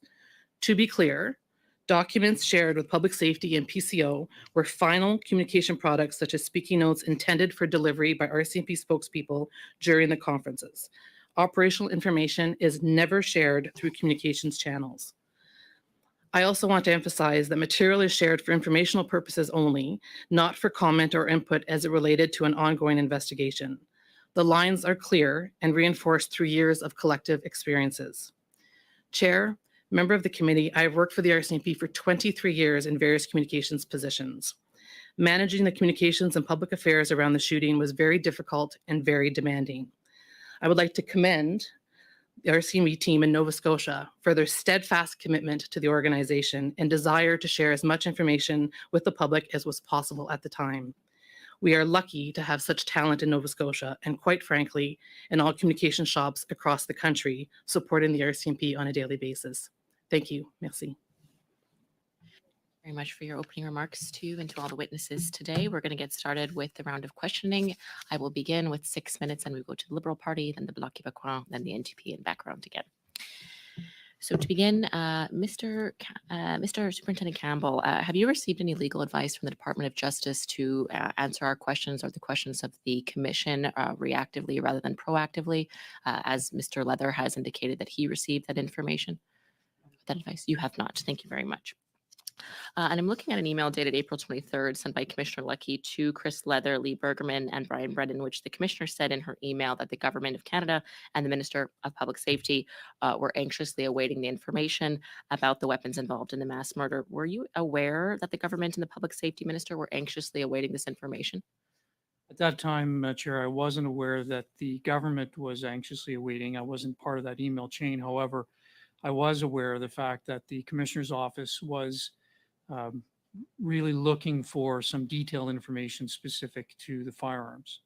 Thank you. And you had mentioned in your opening remarks that you believed releasing the information was, quote, premature to release and would have had a negative impact on the investigation, correct? Yes, that is correct. At this point in the investigation, this was only a few days after the incident had happened in Nova Scotia. Not only, Chair, was it only a few days after the incident had happened, but there were several other agencies, including the Canada Border Services Agency, as well as the FBI and the ATF, who are conducting parallel investigations to our investigation as well. So it would have had a negative impact, definitely. Thank you. Thank you very much. On the same day that Commissioner Lucky mentioned in an email that was April 23rd that the government and the public safety minister were anxiously awaiting this information, there was consultations with the Serious Incident Response Team, which you know is essentially an oversight body for the Nova Scotia RCMP, had advised Lee Bergerman, which he said in an email to Chris Leather, Brian Brennan, and Commissioner Lucky that, quote, we have permission to release the information about weapons internally. Were you aware of this email in which Commissioner Lucky was advised the information should only be released internally? I wasn't aware of that that specific email, Chair. However, I was aware of the CERT investigation and the sensitivities in and around what they would wish to protect related to the firearms. So I had awareness of that. Mm-hmm. So Ms. Bergerman was advising Commissioner Lucky that this was to be released internally. And then within half an hour, the commissioner released that information outside of the RCMP. She sent it to the Minister of Public Safety and also the National Security Advisor to the Prime Minister. Were you aware of that? I'm now aware of that, Chair. However, at that time, I wasn't aware that it was released outside of the RCMP. Do you believe it was appropriate for the commissioner to release this information at that time to the Minister of Public Safety? I don't believe that it was appropriate at that time. However, I do expect that there would be conversations. But from my understanding, the direction was fairly clear that it could not be shared outside of the RCMP. Thank you. You'd mentioned in your commission testimony that you decided to make the notes on April 28th because, quote, it was going to become a problem for us, referring to the April 28th meeting, the infamous meeting. What specifically seemed inappropriate about the commissioner's remarks or conduct that sort of sent off these sort of alarm bells in your mind? Well, Chair, as I mentioned, there were investigative objectives, which included the investigation of any other individuals who may have assisted Gabriel Wortman in any way. The release of that information would have a negative impact on the ongoing investigation outside of the investigation into Gabriel Wortman's activities. You had wrote with your notes, as we know, that the commissioner said she had promised the Minister of Public Safety and the Prime Minister's office that this information would be released. Did she say promise? I believe that she did say promise, yes. And you went on to write that the commissioner said that you didn't understand, you mentioned this in your opening remarks as well, that this was tied to the pending gun control legislation. So she was specifically tying this to the government's legislative agenda. Is that correct? Yes, that's correct. So she went against expert advice. She's also been a member of the RCMP for 30 years. She was aware that this was not to be released outside of the RCMP. She did release it to the government. Is that my understanding is correct? Is that correct? Well, as I understand it now, it was released outside of the RCMP to government, which was contrary to the directions that were provided. And specifically, it was related to the pending gun control agenda of the government. Well, is what Chair, she said in the I meeting. can't speak to that because I was never Right. part of any of those conversations between government and the commissioner's office. Mhm. But in the April 28th meeting, she related those two. She tied them together. That is correct. And she made that very clear. It was clear to me. She made a when the commissioner attended the committee a few weeks ago, she made it seem that meeting was not so much about specifically this issue. It was just generally about an unhappiness of communication with the Nova Scotia RCMP. How much of this meeting was about this gun control legislation and releasing the weapons information versus other things? Chair, if you refer to my notes, they also explain that I left the meeting at one point in time. I would say I was probably in that meeting for around a 20-minute period of time. The information during the period of time that I was actually in that meeting was only specific to the non-release of the firearms information. It did not include any other information related to any displeasure that the commissioner had in terms of our communications. In fact, I would even say that I have emails from the commissioner recognizing the efforts that I had specifically made on April 24th, where she references the Minister of Public Safety wanted to express his thanks for the information that I had provided to the public. Would you be willing to table those for the committee and provide those emails to the committee? Yes, I will. Thank you very much. With my remaining 30 seconds, Ms. Scanlan, who are you speaking with in the government, Public Safety Minister's office, Prime Minister's office? Can you provide the names of the individuals you were speaking with? I wasn't speaking with anyone in those offices. Ms. Bradley, were you speaking with anyone in the Public Safety Minister's office, the Prime Minister's office? What were the names of those individuals? I had no connection with anyone in the minister's office or in the Prime Minister's office. So who was the connection between Nova Scotia and the Public Safety Minister's office? Was that solely Commissioner Lucky then, to your knowledge? Miss Whelan, if you have anything to add. No, sorry, I wasn't a party to those interactions. Okay, thank you very much. And that concludes my time. Thank you very much for your comments. And we're going to go over now to the Liberal Party for the opening remarks. We have Ms. Damoff. You have 6 minutes. Please go ahead, Ms. Damoff. Thank you. And I will start by again expressing my deepest sympathy to the families of the Nova Scotia families of the shooting. And I also want to thank the witnesses that are here today and recognize that this is very difficult for each of you and that it can be very triggering to be reliving what happened before us. So I want to sincerely thank each and every one of you for being here today.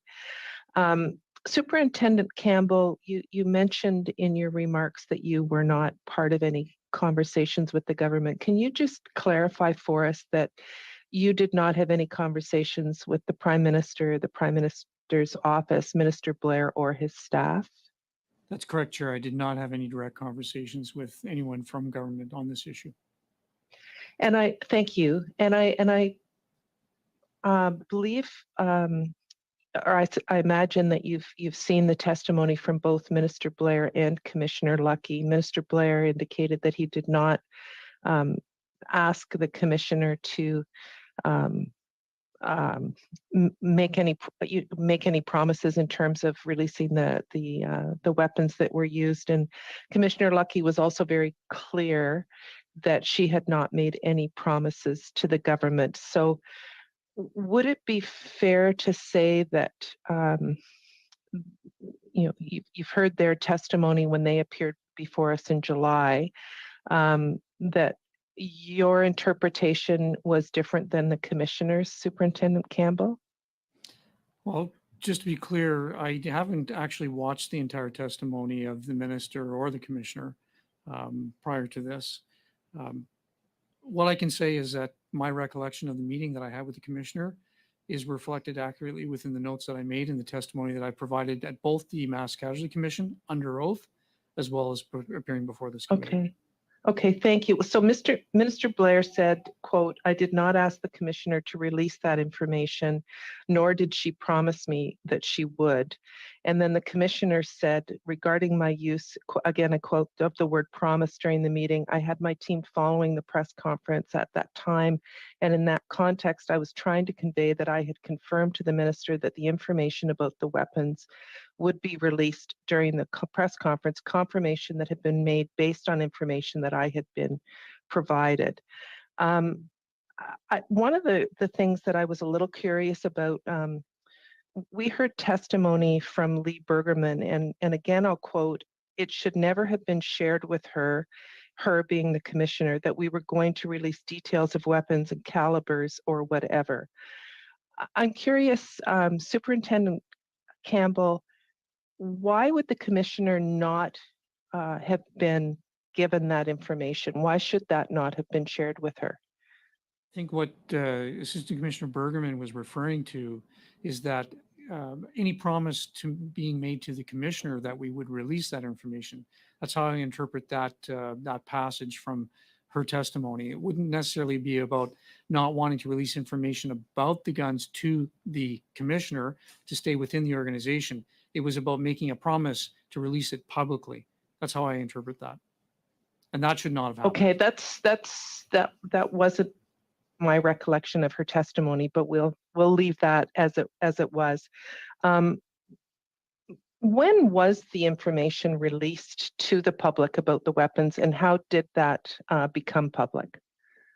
Referred to in my opening remarks, it was in November, I think November 20th of 2020, that the information was released not by the RCMP, but actually via an ATIP request to the Prime Minister's office. And I would assume that it was a briefing note that was prepared for the Minister's office or the Prime Minister's office, which outlined the details on the guns, as well as the names or one name of one of our officers that was actually involved in the fatal officer-involved shooting at Gabriel Wharton. But it was never released by the government or the RCMP commissioner or yourselves. It was only released as a result of the access to information request, correct? That is correct. Okay, thank you. In terms of your interactions with the commissioner and the commissioner with the government, it is she's the head of the RCMP. At the end of the day, she makes the decision what she shares with the government of Canada. We were all at that time COVID had just started. I think the entire country was in shock. You testified that you had just been through 2 hours of a press conference, which must have been absolutely grueling for you, sir. I can't imagine how difficult that was. Would it not be fair to say that tensions were probably a bit high between Nova Scotia, within I guess that's not the right term. That it was very emotional for everyone at that time and during that phone conversation? I would agree that the emotions were high during the incident, and to this day they continue to be high. And that was reflected within that conversation as well on April 28th. Okay, I only have 10 seconds left, Chair, so I will turn it back to you. Thank you very much for your testimony, sir. Thank you, MP Demoff. And we're going to go now to the Bloc Québécois, Député Normand. Ms. Normandin, you have 6 minutes. Thank you very much, Madam Chair. I'd like to start by thanking the witnesses, not only for being here today, but also for the quality of their opening remarks. Mr. Campbell, I'd like to start with a question to you. And I just want to mention something that I think everyone should be keeping in mind during their answers. And that is that the press release that Commissioner Lucky issued in June 2022, she said that she would never take any steps or make any decisions that might compromise an inquiry. So if we go back in time to the conversation that you had on April 28th, Mr. Campbell, at that time, did you have the impression that the commissioner understood the scope of what she was asking, that she understood the scope of the risk of what she was asking? Did she understand, do you think, that communicating the type of firearm used might compromise the inquiry? So thank you for your question. I do believe that the commissioner, as a seasoned police officer, would understand that certain information should be protected, particularly if there are multiple agency ongoing investigations. So I can't speak for the commissioner. However, I think that it's reasonable for me to answer that question in that way. Yeah. And at the time of this discussion on April 28th, you yourself raised the question of, or the issue that this might cause the inquiry to be compromised. Is that correct? I did in terms of not just the investigation that was being handled by the Rcmp at that time, but also, as I stated earlier, multiple investigations by multiple agencies, including international agencies as well. That was made clear to the commissioner. That was made clear to my colleagues.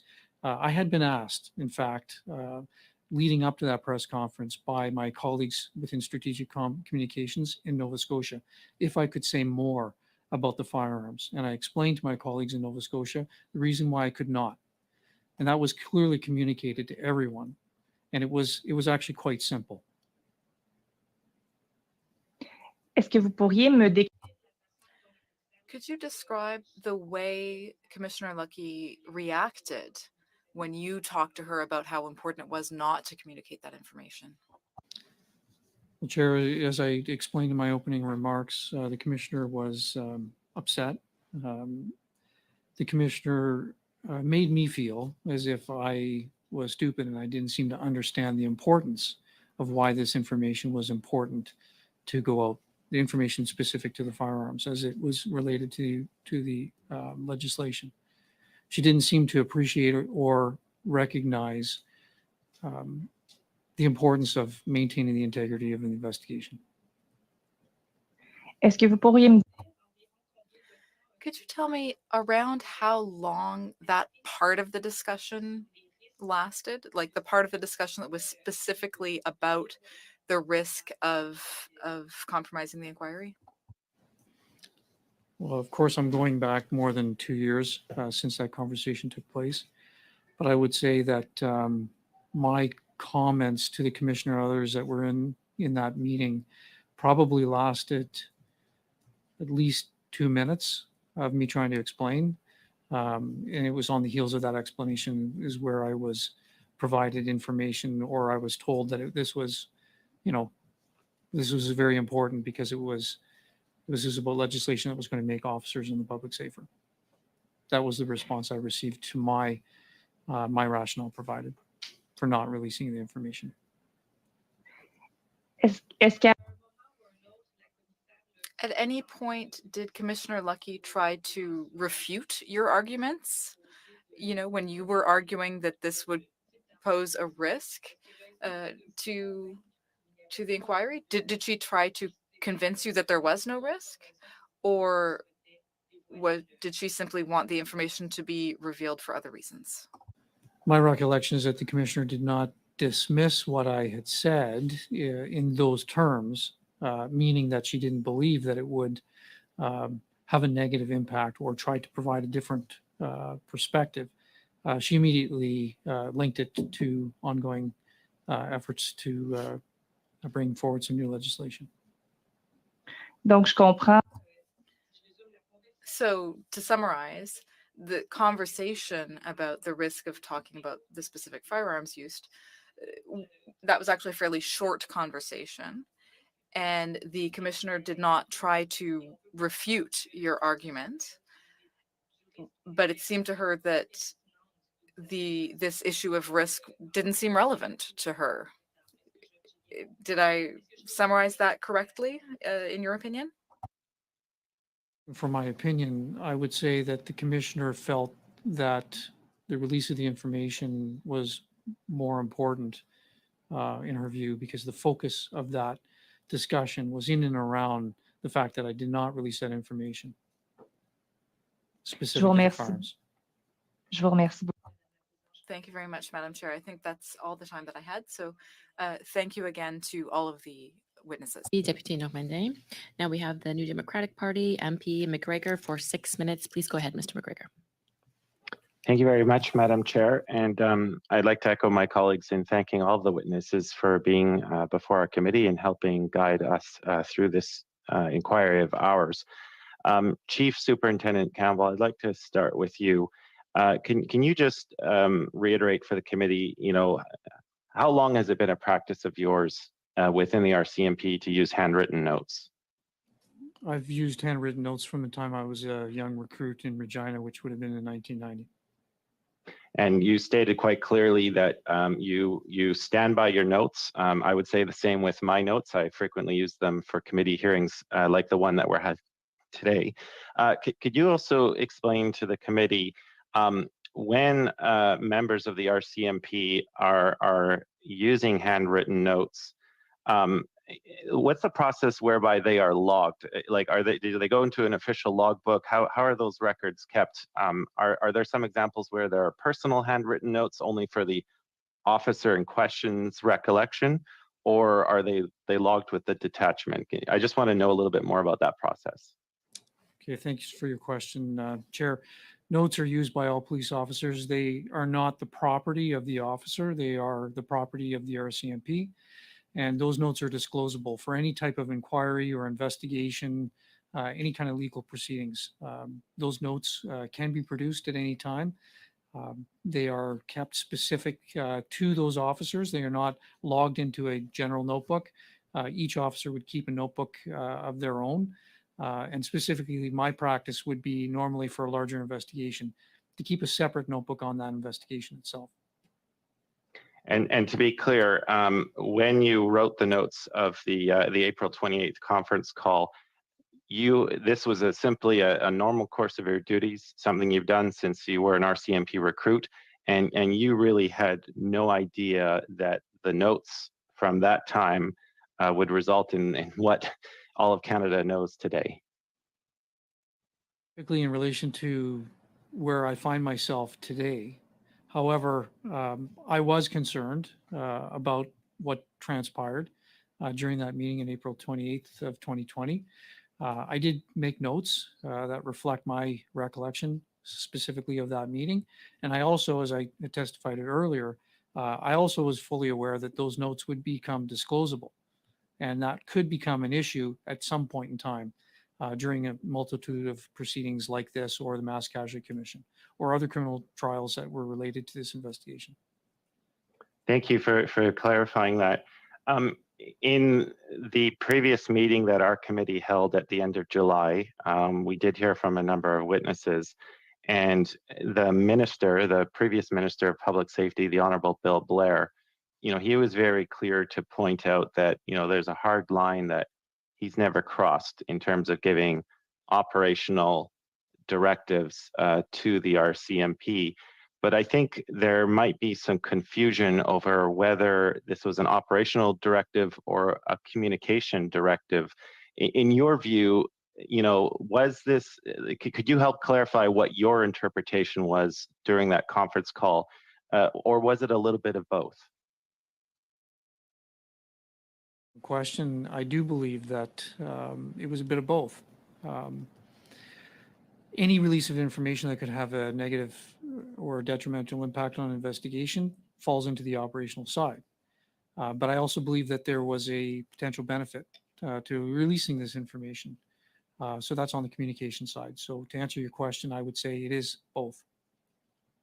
Thank you. And when Commissioner Lucky stated on the call that this was tied to pending gun control legislation, I mean, when we now have the benefit of hindsight of knowing that the order in council came in May of 2020, was any clarification given on that particular point on gun control legislation? Like, did anyone ask for further details, or was it just simply announced that it was tied to impending gun control legislation? Chair, it was an announcement that was made, and quite frankly, I didn't want to hear anything more about it, and I didn't ask. And that was the reaction around the room? Like, was there a similar reaction around the room with other participants in the conference call? Well, I can speak to my observations of the reactions of others in the room, and one of my colleagues is here with me today, Scanlan. Perhaps she can answer your question as well. But I would say that my perception is that the reactions were fairly consistent for those that were in the room with me. And finally, Chief Superintendent, because our committee is at a crossroads. We have, as you know now, very wildly different interpretations of the same conference call. I'm trying to look forward to the future, and when you look at the federal statute that governs the RCMP, specifically Section 5.1 that really describes the role of the commissioner, there are some who say that that clause is sufficiently vague enough so that there can be very different interpretations of what direction the minister is able to have on the commissioner. Do you have any suggestions on how we as legislators can tackle this issue going forward? Well, I think it's simple. I don't necessarily want to get into a policy debate specifically. However,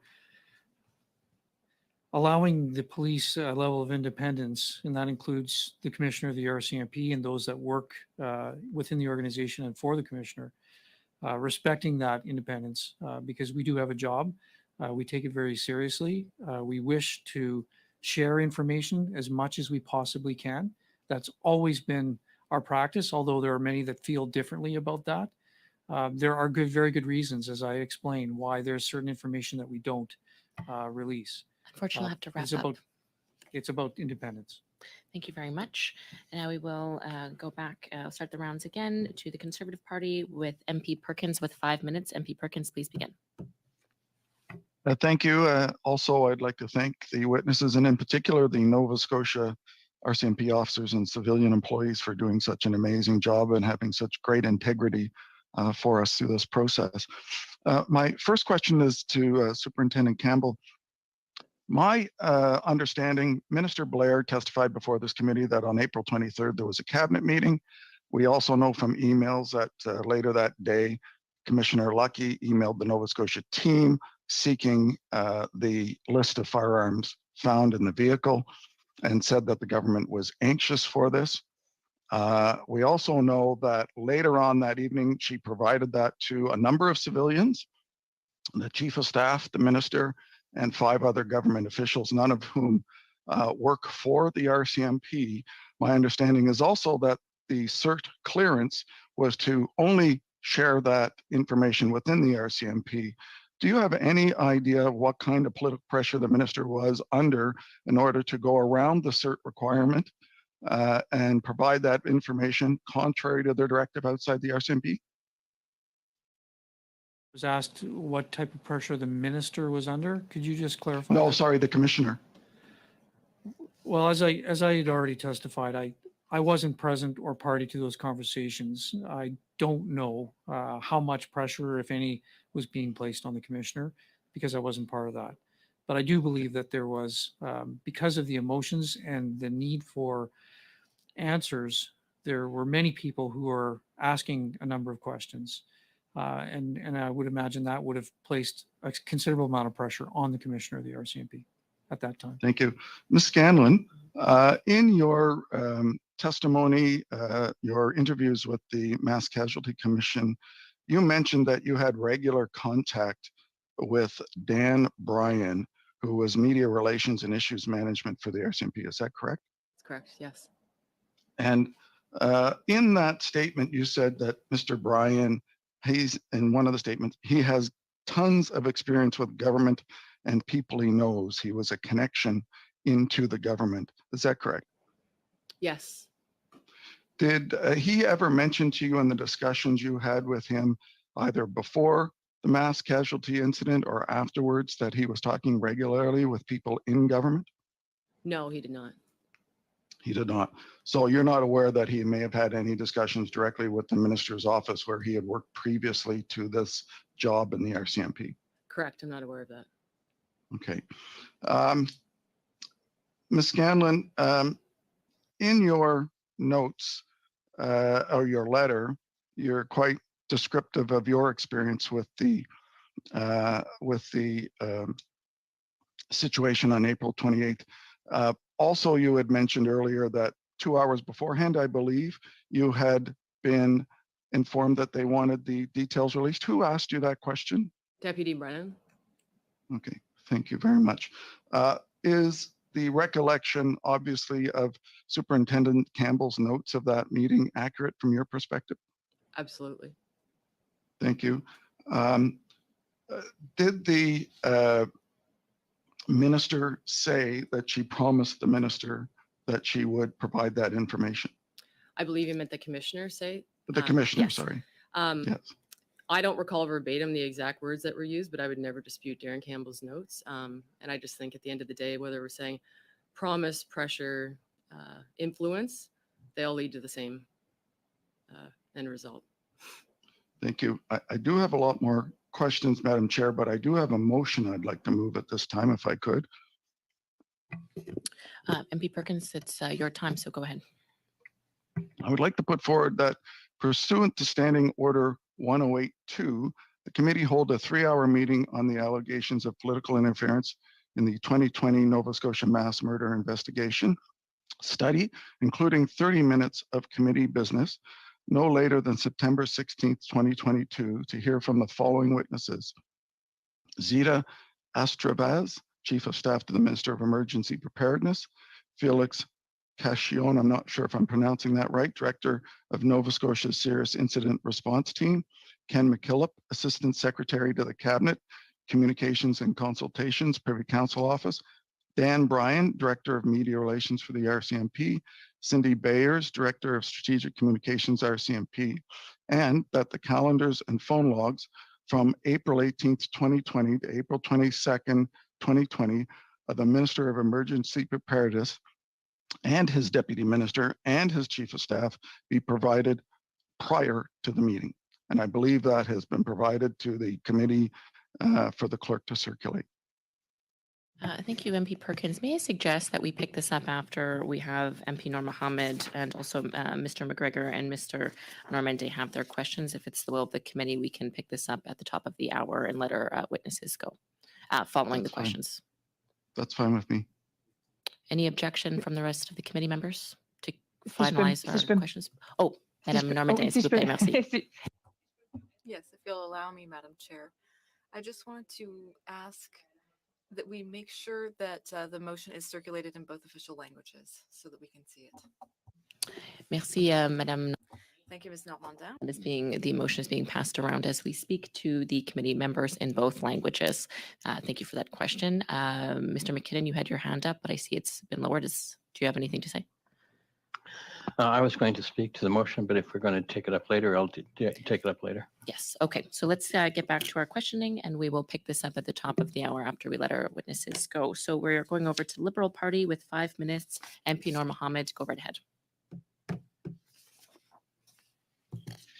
Thank you very much, Madam Chair. And I wanted to thank the witnesses for being with us today. And I also want to just thank you for the kindness and compassion that all of you have shown, in particular in dealing with the victims and the victims' families. As someone who had the privilege of working as a public servant alongside, in many cases, the RCMP after a tragedy where lives were lost, the work that you do is incredibly important. And I know I can only imagine the toll that it's taken on all of you. So I just want to thank you for what you have done and the work that you have been doing. I wanted to very quickly begin by asking a question. Excuse me, losing my voice. Related to the ATIP process to Ms. Whelan. Can you very quickly explain to us who handles the ATIP process and whether or not political offices can dictate what is and is not released? Well, in this case, it was an ATIP from the Privy Council office, but just in general, no, the ATIP shop would contact the Office of the Primary Interest. They would identify potential redactions. The ATIP shop would then confirm, and the information is released to the requester. Thank you. All right, well, if I could just switch gears a little bit now, start with you, Superintendent Campbell. When you were describing your recollection of the events, you noted that you had never heard from the minister or from any other political office, whether it was the Prime Minister or the Prime Minister's office, a direction to the Commissioner to demand the release or instigate the release of any information, correct? Not. And Ms. Scanlan, was it the same in your case? Correct. Okay. The Commissioner came before us and testified that she did not experience any political pressure.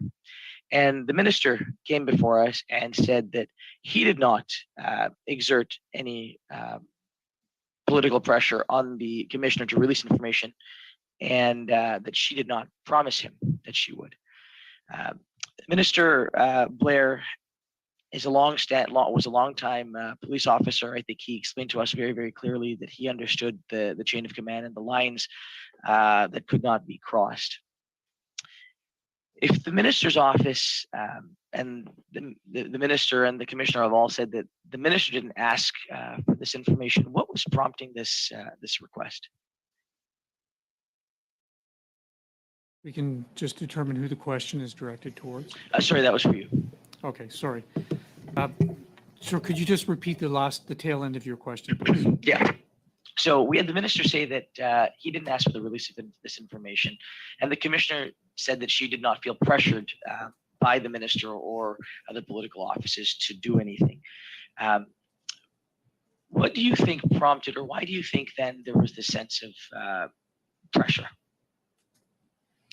Well, as I testified earlier, Chair, there was pressure for information from all sides, whether it be the public, the media, government, within the organization itself. But it was clear during that meeting that the Commissioner had said that she had made a promise and that it was tied to the legislation. I can't speak to who it was that might have had those conversations. I can only speak to the fact that I was involved in a meeting on April 28th, and that's what I heard, and that's what I made notes of.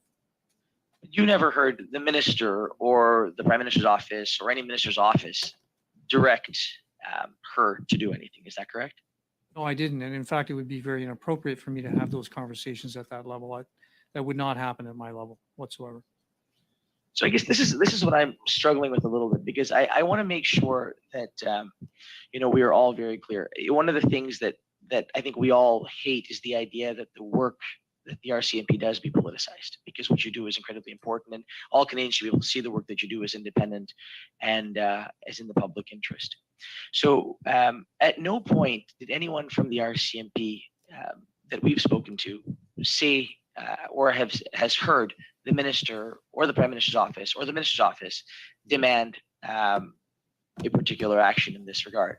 So I guess what we're struggling is, how do we make sure that the public understands that the RCMP's work was not compromised? How was your work not compromised? Is that question again, Chair? Is that Yes, directed sir. towards me? It's to you. Well, I'm not sure how to answer that question in terms of how do we make the public understand that our work was not compromised. Our work could very well have become compromised. That's a very difficult question for me to answer. But you are.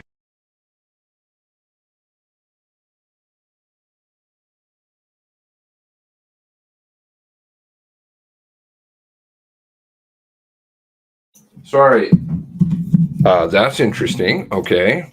Sorry, I'll have to get that back. That's really cool. Not sure what happened there.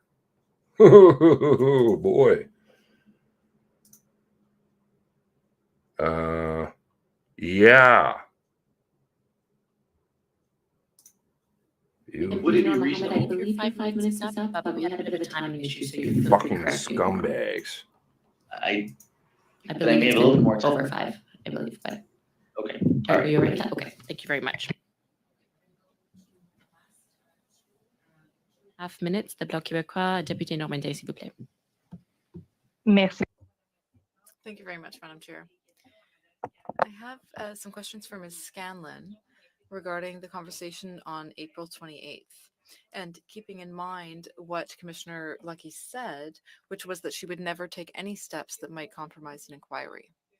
Now, do you have the same understanding as Mr. Campbell that Commissioner Lucky understood the risks that disclosing this information could have in terms of compromising the inquiry?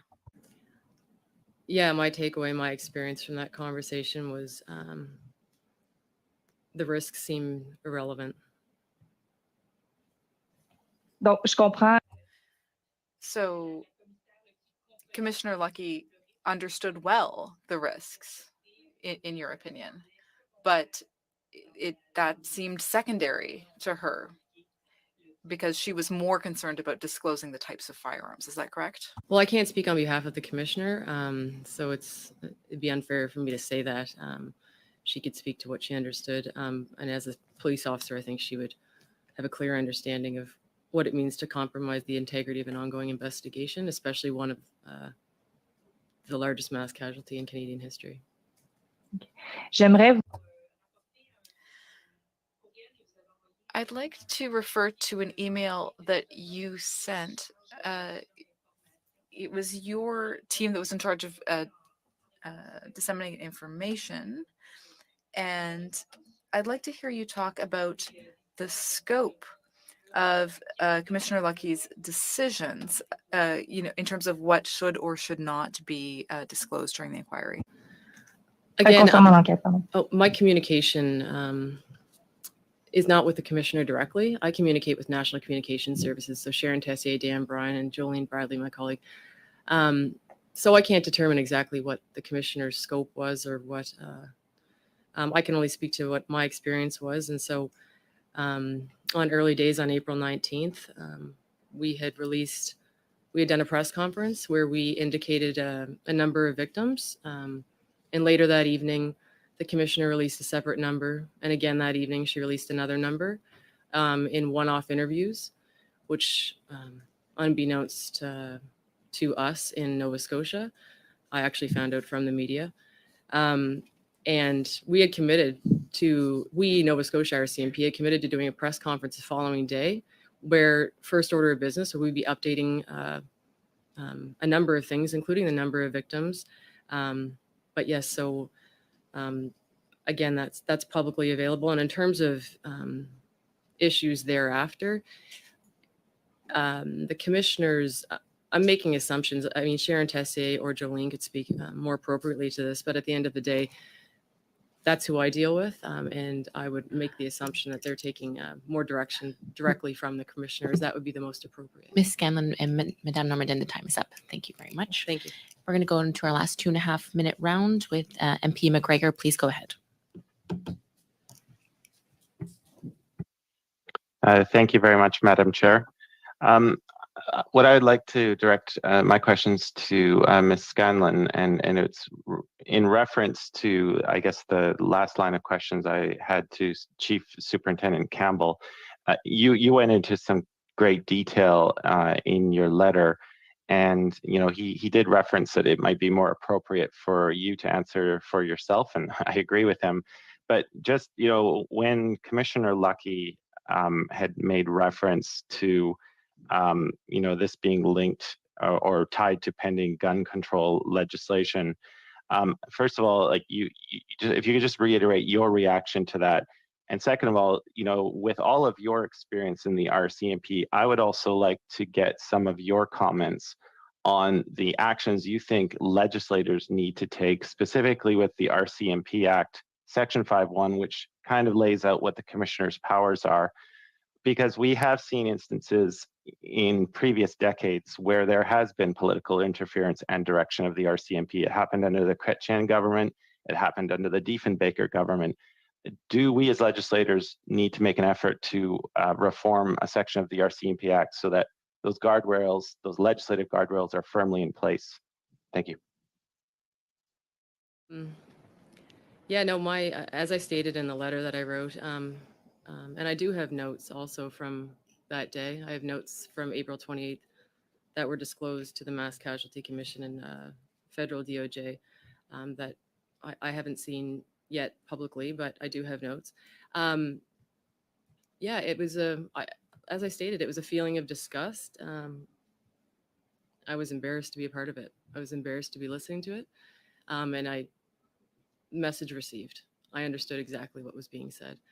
And then with regards to the latter part of your question, I don't know the act specifically, but I just think it's important that I think it's important that it be examined, and there needs to be a level of independence so that from the selection process all the way through, that there's not there's a very different, a mandate letter and keeping our partners informed or providing information to the Minister of Public Safety or the Minister's office. That's very different than interfering, influencing, or exerting pressure. So I think that words need to be carefully examined. And if it's vague, we should be more specific so that we're never in this situation again, especially those on the ground who are dealing with the investigation. Thank you very much. I think that's an appropriate time to conclude. Witnesses, thank you very much for being here today. And I recognize how very difficult this is to discuss. I very much commend your bravery and your courage of being here today and being forthcoming with your responses. Again, on behalf of Canadians, we very much thank you for bringing your testimony today, and we wish you all the best in the forthcoming weeks and months. Thank you very much. Committee members, we will take a brief 2-minute recess while we allow the witnesses to vacate the room. Thank you very much.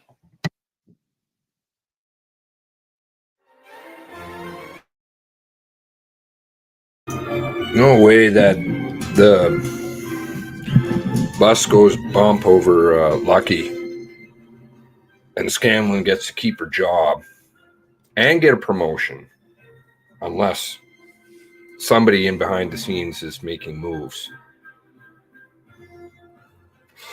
Because and it's within the intelligence community, obviously, because they're putting the whole Trudeau government at risk. So as you can see, this is my theory, but I think it pans out. Intelligence is the true controller of our country, right? I mean, Trudeau would get it shut down if he wanted to. Those notes just disappear. Are there still missing notes? I would say so. There's a lot of missing notes, but let's do this, and then we'll do. Where's this here? This one, and we'll share this one. Okay. I'm going to run through a bunch of them, but July 4th. Okay, so that's not that long ago. Further to your letter, June 30th, here is a list of documents referenced in my letter, June 24th, 2022, that contain additional pages that were initially withheld for review. This is from Lori, our friend Lori, right? You've got Superintendent Campbell listed 3 different times here, 3 different sets of documents, different documents. Interesting. 76 pages, 79, and 136. 136, I believe, is his notes, so I'm not sure what these other 2 are referencing. Oh, balls. Discussion about the motion that was introduced by MP Perkins. So if you have thoughts on the motion, please raise your hand. MP Ellis, go right ahead. Well, thank you, Madam Chair. I think it's exceedingly clear that there continues to be an evolving story here. I think on behalf of certainly the families whom are mostly my constituents, I would suggest that as the story evolves, there are others out there who do know the answers to these questions. And even though perhaps at the current time it is becoming the integrity of those RCMP officers who are on the ground, who made notes and provided those very graciously to the public at large, it's very, very clear that there's more to this story that is not coming forward. And I also would believe that, to Mr. McGregor's point, there are other things that need to be well elucidated in terms of the independence of the RCMP. And I think Mr. McGregor tried multiple times to get towards that today. And obviously, we need more information to understand better exactly what happened, and I think perhaps equally as important, how we're going to move forward with respect to ensuring that this type of political interference is not allowed to continue.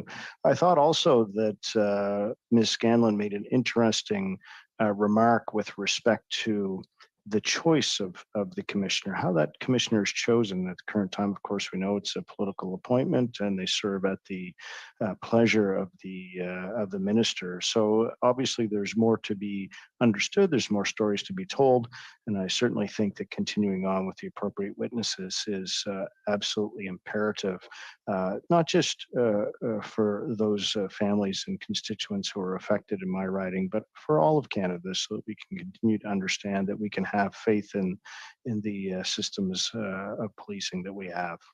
Thank you, Madam Chair. Thank you, MP Ellis. Deputy Normandin, s'il vous plaît. Ms. Normandin. Yes, thanks. So just a point of clarification for those who are moving the motion. I'd like to better understand what type of information are we trying to get from these witnesses? You know, is there information that would not have previously been disclosed in the committee's previous 2 meetings? You know, I understand that we're looking to understand the minister's responsibility here rather than the officials who might not always be aware of what's going. So I'm just curious, like, what type of information are we trying to get here, and what type of witnesses might be able to provide us with that information? Merci, Deputy. Thank you. MP Perkins, please. Well, Perhaps hopefully MP Perkins can respond, Ms. Normandin. Yeah, hopefully I can. I had my hand up to speak anyway, so I think it's timely. I think primarily when you look at the witnesses, several of these witnesses we've already asked for before, so we're asking for again. There seems to be some confusion on the issue of the provision of the firearm list to the political level. That, from emails, appears to have happened through the minister's chief of staff. So there is a question as to where did that direction come from. Even some of the Liberal members have raised the issue and questions today asking about whether or not where the request for this information was coming from. We know from the email stream that it was provided to the minister's chief of staff, and from the text of that, we also know that that it appears to be a response to a request. Secondly, we have had some various testimonies both here and in the Mass Casualty Commission about the role of CERT and when CERT said and what the rules are for CERT in providing that information to civilians at the Mass Casualty Commission. And again here today, those who were provided this on the 23rd were not members of the RCMP, and that seems to be contrary to the CERT's request. So it's important to have a clear understanding of that process in this and whether or not rules were breached. As well, Mr. O'Brien has been mentioned in the Mass Casualty Commission testimony of various people as intervening on things like the messaging around how many victims there were. So he was involved in the communications decision-making process. And obviously he has some background in his life before that that leads to his connections with the government at the political level. Ms. Bayers was also mentioned in the Mass Casualty Commission as asking whether or not on the 28th they're going to release the information. So she was clearly contacted by someone suggesting that that should be done.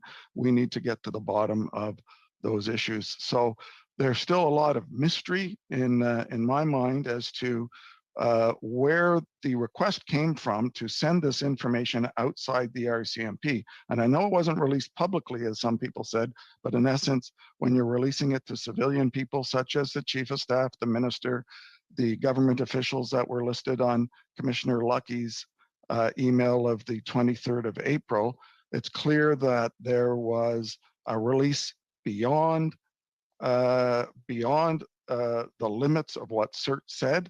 And we need to delve into and understand why those requests were made, who made them, when they made them, and why they were requesting to go around the normal police procedure in this terrible incident. So I think there's a lot of clarity we still need to get from these witnesses, and that's why I put them forward. Thank you.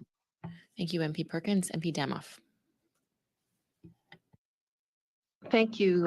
Thank you very much, Chair. And I would respectfully disagree with my Conservative colleagues that there's still a lot of questions that need to be answered. I think the information that we've received in the 2 meetings that we've held already with the Minister, the Commissioner, who were both clear, very, very clear in their testimony that there was no political interference.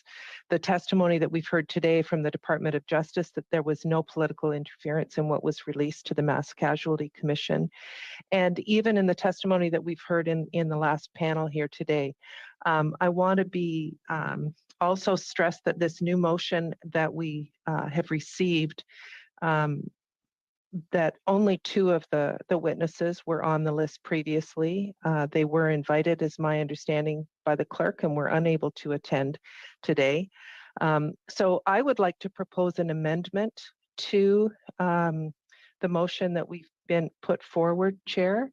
The amendment would, that pursuant to Standing Order 1082, the committee, and then everything after the words committee be removed and replaced with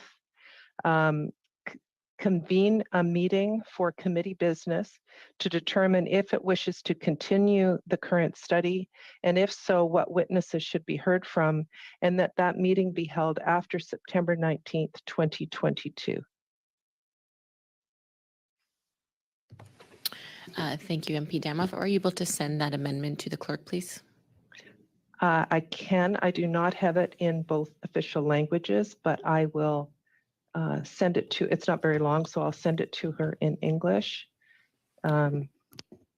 And may I just ask, while you get that done, can I just ask as a point of clarification for those, since you've read it once and just want to make sure I'm clear on what the amendment is looking to achieve, so that we would convene a subcommittee meeting, which would be an in-camera meeting, to determine if we wish to continue, and if we do, what witnesses would be invited, and that we should have the subcommittee in-camera meeting following September 19th. Is that correct overall? I actually did not specify that it was subcommittee, Chair. Okay. Pardon me. But I did say after September 19th, so it would be up to the chair to call a meeting of committee business. Now, normally we do it in camera. So I mean, I would be open if someone wanted to add that to my amendment, but at this point, it just says to convene a meeting of committee business after September 19th to determine if we want to continue. Okay, so the motion does not specify in camera, so otherwise it's in public then. That's correct. Correct. Okay. Okay, so this is officially moved then, clerk, and then we are debating the amendment now. MP Lloyd. Thank you, Madam Chair. My concern with the amendment, and perhaps Mr. Moff can clarify for this, is that if the chair, the chair can call a meeting after September 19th to discuss committee business. There's no timeline that forces him to call a meeting right after September 19th. They could delay it. And also, I don't think there's anything in your motion that states that the committee business has to prioritize a discussion about what we want to move forward on with this. So we could have a meeting about committee business and somebody else can put up their hand and totally change the complete subject of what we're discussing here. And so I would like some assurances that, and not necessarily, I'd like some assurances that if we did have this committee business meeting, that the committee business would be primarily and prioritize that it would be about this study, and that it would happen in a timely manner as soon as possible, even before September 19th possibly, but or right after September 19th, not later in October or in November. And secondly, on the original motion, which is now being amended, I think it's very important that we have email evidence that shows that the Chief of Staff, Zita Astravis, was in communication with the Commissioner on the subject of the public disclosure related to the mass casualty event. And I think we've explored a lot of different sides of this issue. We've explored the Department of Justice, obviously, the RCMP, the minister himself. But what we haven't explored is the connection in the minister's office, which we know exists. And I think it behooves us to look at every corner of this. It's not a fishing expedition. We do have the evidence that there was discussion between the Chief of Staff and the Commissioner. So this is an important link. And I'd like to see, something productive come out of this study where we can say, here's where there was a mistake, whether or not it was political interference, or if it was a misunderstanding, or if it was a breakdown in the protocol, or if somebody's responsible for a severe lack of judgment, which I do think is the case here. I think we need to have those witnesses so that we can have a comprehensive report. So that's my concerns with the amendment, and I'll rest it there. Thank you. Thank you, MP Lloyd. MP Perkins.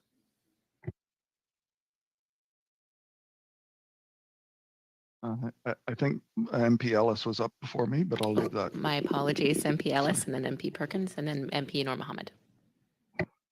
Well, thank you, Madam Chair. I appreciate the recognition. That being said, I can't underscore enough the seriousness of these allegations and the seriousness that it creates in my riding of Cumberland Colchester.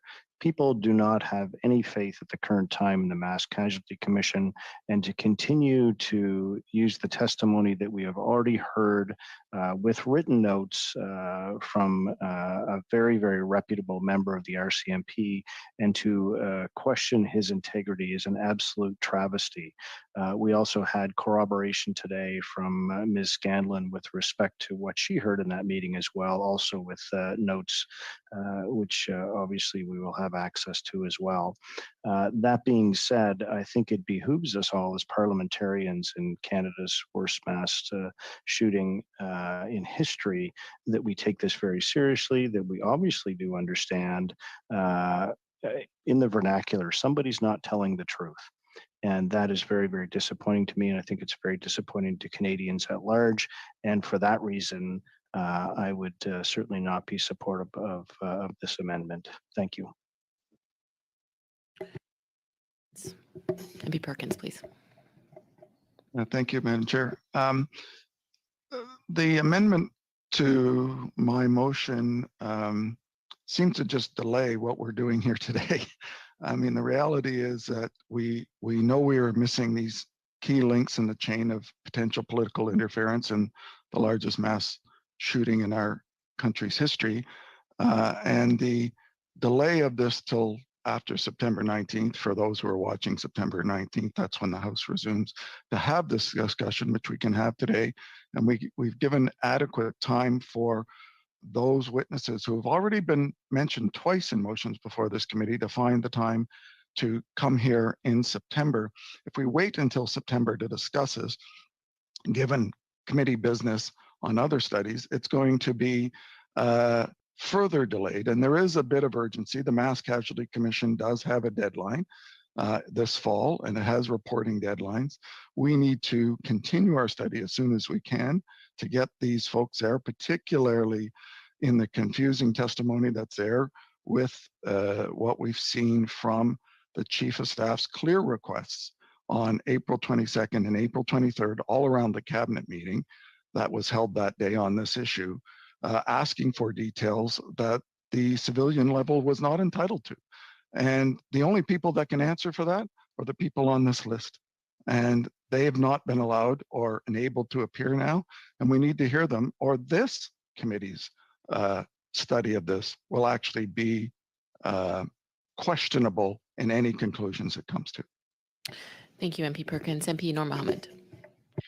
I have to confess, listening to all of this, just a reflection. First of all, we've now heard the commissioner of the RCMP say she wasn't pressured. We've heard the minister say that he never pressured anybody. We've heard political offices say that, we've heard that no political office pressured. And we've heard two reputable members of the RCMP, in particular, Chief Superintendent Campbell, say that he never heard the minister or political offices, the Prime Minister's office, pressure or direct the commissioner to do anything. So with that backdrop, and with the fact that we are now seemingly we have this desire to replace the work of the Mass Casualty Commission, which we should not be doing, I would recommend and I would like to move that we just adjourn debate now.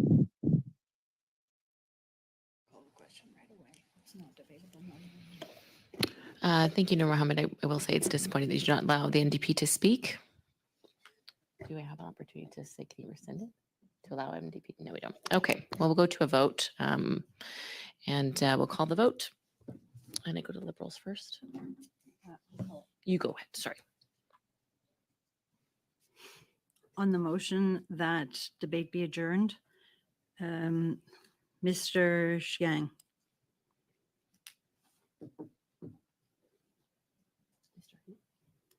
I vote yes. Ms. DeMoff. Yes. Mr. McKinnon. Yes. Mr. Noor Mohammed. Yes. Mr. Shifke. Mr. Lloyd. No. Mr. Perkins. No. Mr. Ellis. No. Madame Normandie. No. Mr. McGregor. I'll abstain.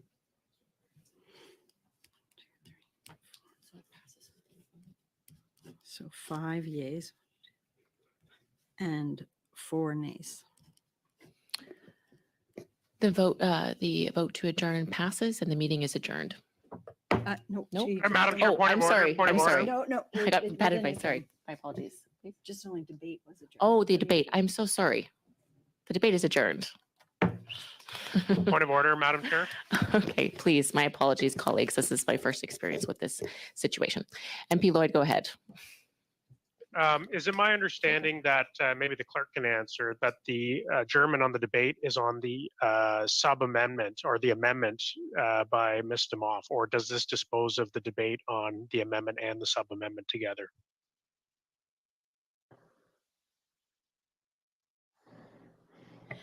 The clerk's opinion or professional advice is that it adjourns the debate on the motion in its entirety with the amendment. Understood. Madam Chair, I'd like to move a motion. MP Lloyd, go ahead. Yes, the motion is that pursuant, and I think maybe there's a bit of a compromise here, pursuant to the meeting, that the committee agree to hold a meeting to discuss future steps with this study, and that this meeting be held between September 19th and September 30th of 2022. Point of order. Thank you, MP Lloyd. MP McKinnon on a point of order. Yeah, I believe that that is repetitive business. We've already dealt with this issue substantially with the motion, which has now been adjourned. So I think that the Mr. Lloyd's motion needs to be out of order. And we're just going to suspend for one moment while I consult with the clerk.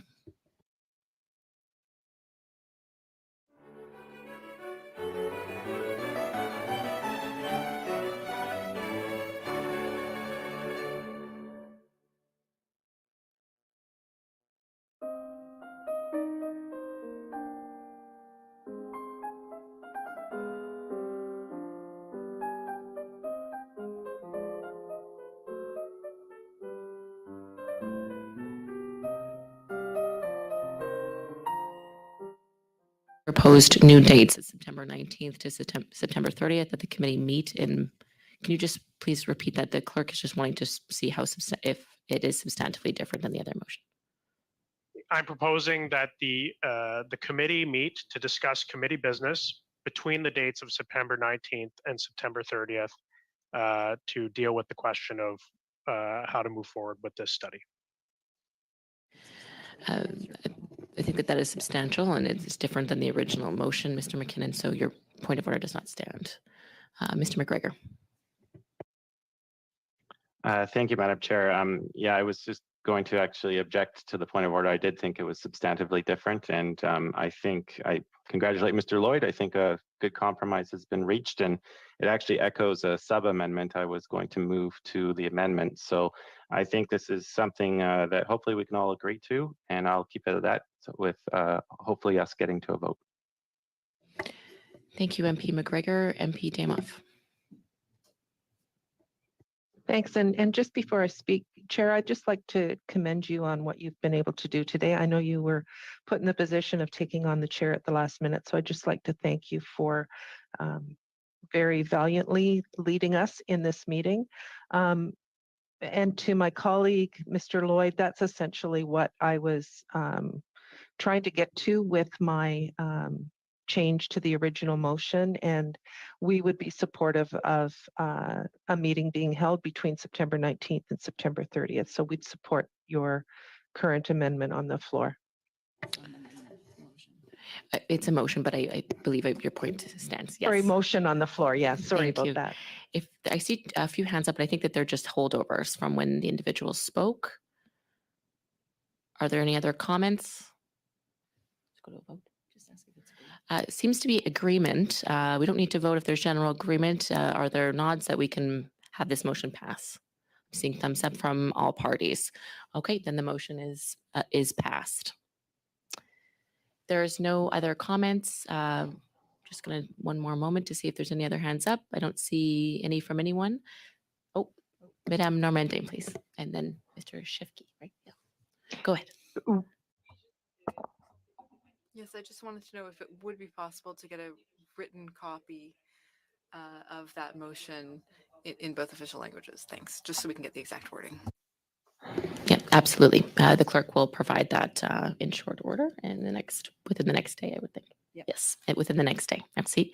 MP Shefke. Mine was just a simple motion to adjourn, Madam Chair. I think we can all agree on that. I see nodding and thumbs up. Meeting officially adjourned this time.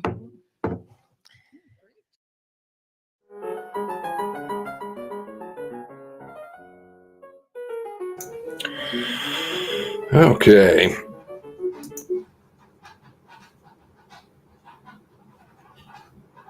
Yeah, I mean, this isn't a political thing. I don't believe in politics. I just don't. It's all trash. It's theater. But the party in power. So if there is no political corruption, right? I mean, it's just logic. If there is no political corruption, and the RCMP are independent of whatever party happens to be in power at the time that's permitted to be there, then they would all be like, hey, let's look at this. This appears to be, there's something stinky. I don't like that. Like, notice let's take it out of this realm because this actually is a political issue, but take it over to the surveillance that the RCMP is running. And notice how every time, give it a name. Give it a name. That's all you have to do. What's that movie? I forget that movie. give it a name. Anyways, so liberals, okay, in this case, liberals, just gonna, please, no, go away. Can we do something else? No, we don't need to talk about that, whatever, right? Because it is political, because the RCMP are highly political. There's a person I remember from when I was a kid, and they were involved with policing on a decent level anyway, and they were very pro police all over the place, but when it came to the RCMP, oh, they had a lot of criticism, and they said that is just a political mess. That's all it is, right? This isn't about taking care of people and stuff like that. That's something else entirely. Okay, so I was in the middle of saying a couple of things. 4 equals 1 part, yeah, basically. I seem to get slammed. I know that's probably part of the fuzz in the background. Lots of fuzz running around. Maybe I'll talk about a couple of things about that. I want to do a separate video about it, but because an issue kind of has come up that is an older issue, but clearly demonstrates the tech shit. Let's leave it there for right now. All right, so disclosure issues, right? July 4th. So 1 month ago, can we rewind to Darren's answer? When was that? Does somebody have a timestamp? Perhaps somebody can find it for me. That would be great. Parlview. I don't remember when in this video that took place. If you can tell me when it was, I'll absolutely go back and get it. It was so interesting. You guys saw me. I was like, whatever. I think it was on camera. Fucking thing shut down. I'm like, what? Okay.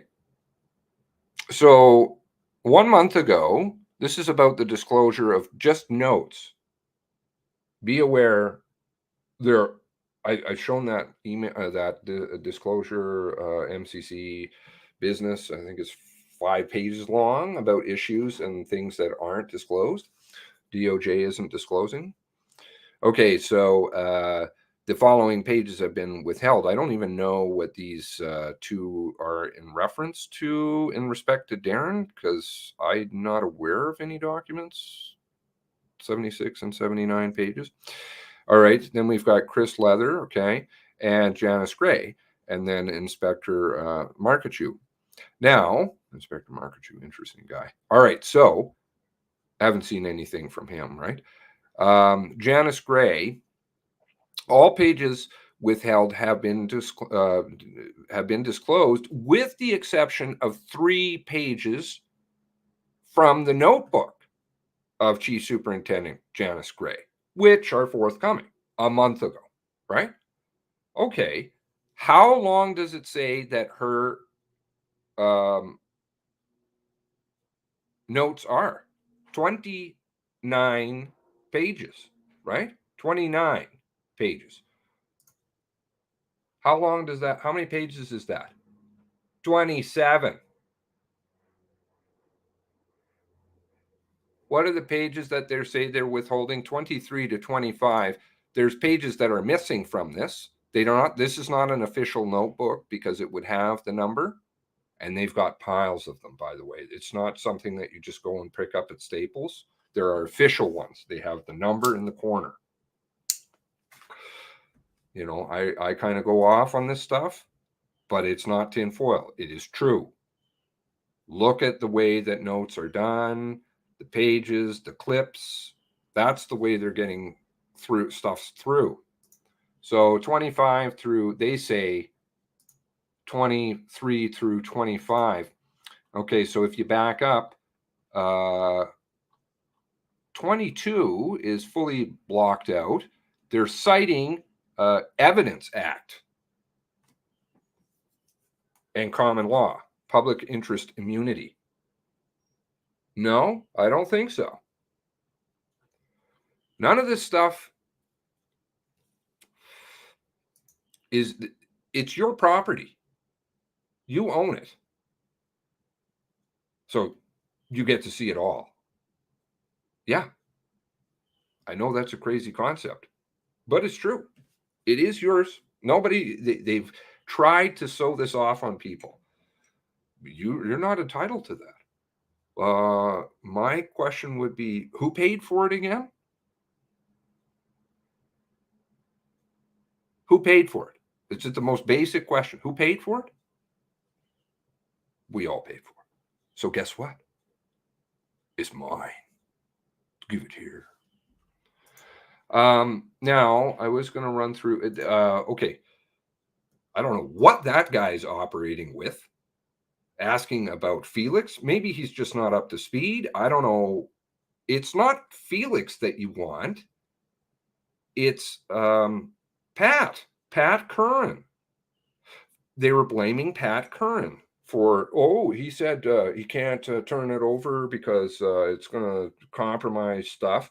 Former police watchdog head denies directing RCMP not to reveal Nova Scotia shooters' guns. This guy's a judge.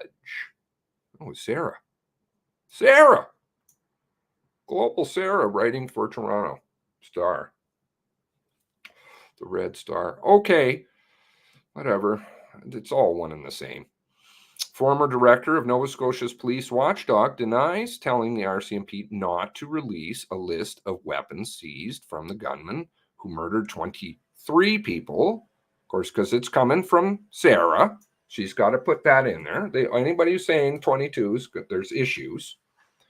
In April 2020, Pat Curran, who led the serious incidents response team at the time of the shooting. Maybe he had a quick departure out of there. I'm not exactly sure when that was. I'd have to go back and find when that was that he was acting at the time, and then he went poof. Felix came on board. Says he, quote, gave no directives to the RCMP about the five firearms Gabriel Wortman had in his possession, which frankly, I think they've even had an extremely tough time proving anything that they're saying. When he was killed by police at a gas station, April 19th. All right, well, let's just go with whatever they're saying. That, for now, that contradicts statements by RCMP Chief Superintendent Chris Leather and retired Assistant Commissioner Lee Bergerman on Monday to parliamentary committee investigating the alleged political interference in the case. Leather told the House of Commons Public Safety Committee RCMP Commissioner Brenda Lucki called him directly April 22. Okay. Dates. To ask for weapons inventory. The next day, he sent a list to Bergerman, who passed it on to Lucki. We have your permission to release, quote, we have your permission to release internally. Getting it sent to you now, you should have it soon, end quote. An email from Bergerman to Lucki, Leather, and Deputy Commissioner Brian Brennan. Contract Indigenous. Okay. Former head of Nova Scotia, Brian. Read April 23rd. Email show Lucki sent the list, then Public Safety Minister. Information. What was it? The information I know. You guys will all understand why we're taking your guns away. That's what he said. When it comes out, you guys will all understand. I don't think, frankly, where you sit on the gun issue, anybody would understand that, because frankly, the guns didn't come from legal people and legal sources. So Bill lied to everybody, and he knew very early on, of course. I should put that video up again. That it should not be shared beyond the minister and the PMO, as it was part of an ongoing investigation. Okay, whatever. Quit hiding behind that. On April 24, the Prime Minister was given the list of firearms and information about where they came from, according to a briefing note released through access to information legislation. Interesting Sarah Ritchie's partner in all this, of course, is Brian Hill. 13 hours, right? Global, 13 hours. That's Brian Hill and Sarah, who I find very questionable throughout this whole story. Very interesting how they sit on photos and interviews, etc., that they've had for a long time, and it can be proven.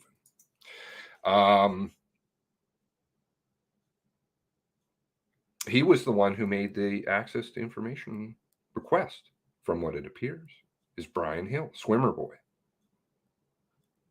and weather girl. Leather and Bergerman told, but Leather and Bergerman told the committee they don't think that Lucky should have shared the information and cited the Serious Incidents Response Team investigation as the reason. Quote, that was the agreement and the commitment that we made with the director of CERT, which was who? Pat Curran. So why is that fellow asking for Felix? Felix has nothing to do with it. Pat Curran, a former judge. Okay. Conservative members of the committee seized on testimony Monday further evidence that Lucky was being pressured by the federal government. Quote, we have on one side the operations people, the criminal investigators who are saying, do not release this information. And we have the commissioner who took the information and did with it what she wanted to. That's what it seems to me, said Conservative MP Stephen Ellis. I don't know where this fellow was. Okay, again, I don't believe in politics, and obviously I don't care. I'll sandbag anybody. What's your deal, sir? Where were you?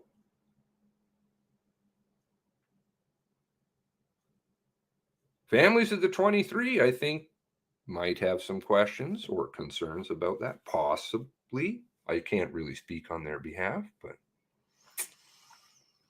I certainly have had this discussion with some of them. Where were you? All of a sudden, it's an issue to you when it's convenient. Okay. Remember moving up the food chain? A quote, under pressure, that email I read you from Rcmp, and how that works, how you get the bumps, how that all works. Disgusting. Under pressure, of course, from politicians, Minister Blair, perhaps. Members of Nova Scotia Rcmp said that they believe that Lucky was under pressure from federal government to ensure police release the type of weapons involved, as Liberals were preparing to announce a new ban on assault-type rifles. I don't know, the comments all stopped here. So this is going to go on to say, those allegations surrounded a meeting called April 28th, which again, I would say, look at that email or that Twitter I sent. They deleted that, by the way. I'm getting pissed with them deleting my stuff. Frankly, actually, I'm going to talk about it right now. Okay. So those of you who have been on board for a while, I think you all could attest, know that I have done at the beginning there for sure. I was streaming every day, sometimes multiple times a day for 10, 12 hours, sometimes longer.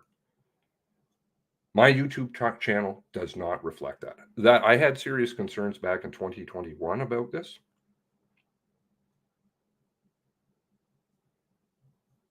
And I did manage to turn up some that they have deleted off my channel without telling me. But there was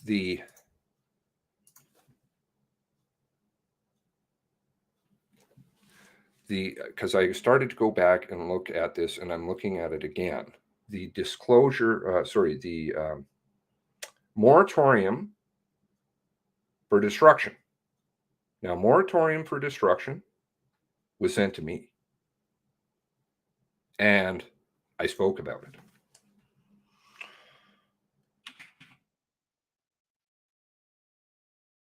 For days. and I started to find some spooky stuff. It was just offhand, but I just happened to look back at some things.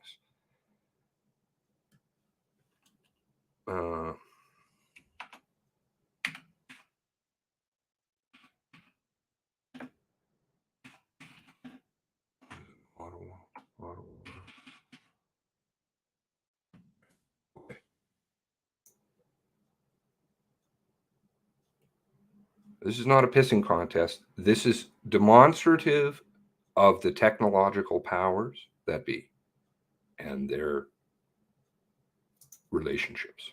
Okay. So this article, I'll link that here. There's also the original, Frank. December 9th.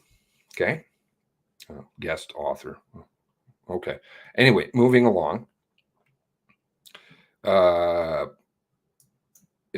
Written by Paul. This is something that was taken from the Frank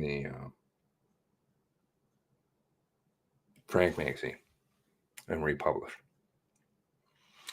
The document was first, again, this is not, please understand where I'm coming from. The document was first sent anonymously to Little Grey Cells, a YouTube channel which operates out of Alberta. The show's host, Seamus Gorman, has been discussing it for the past few, what is that? Past few days. Okay, I know when I got it.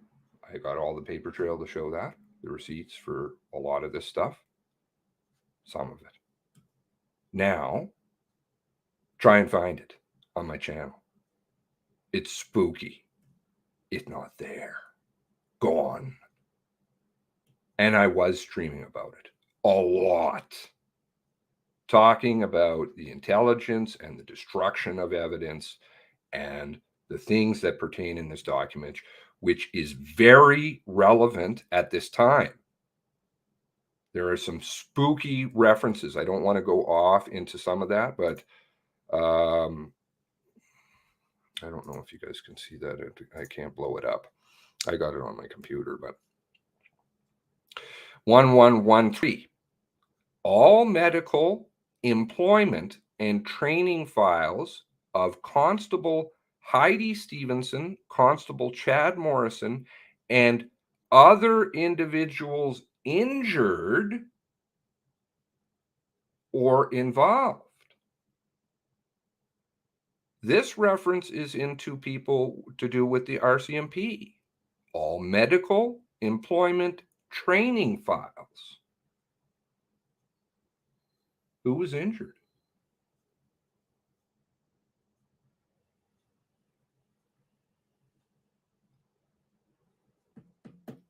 So, what? Yeah, okay. I understand. I'm not even going to go there.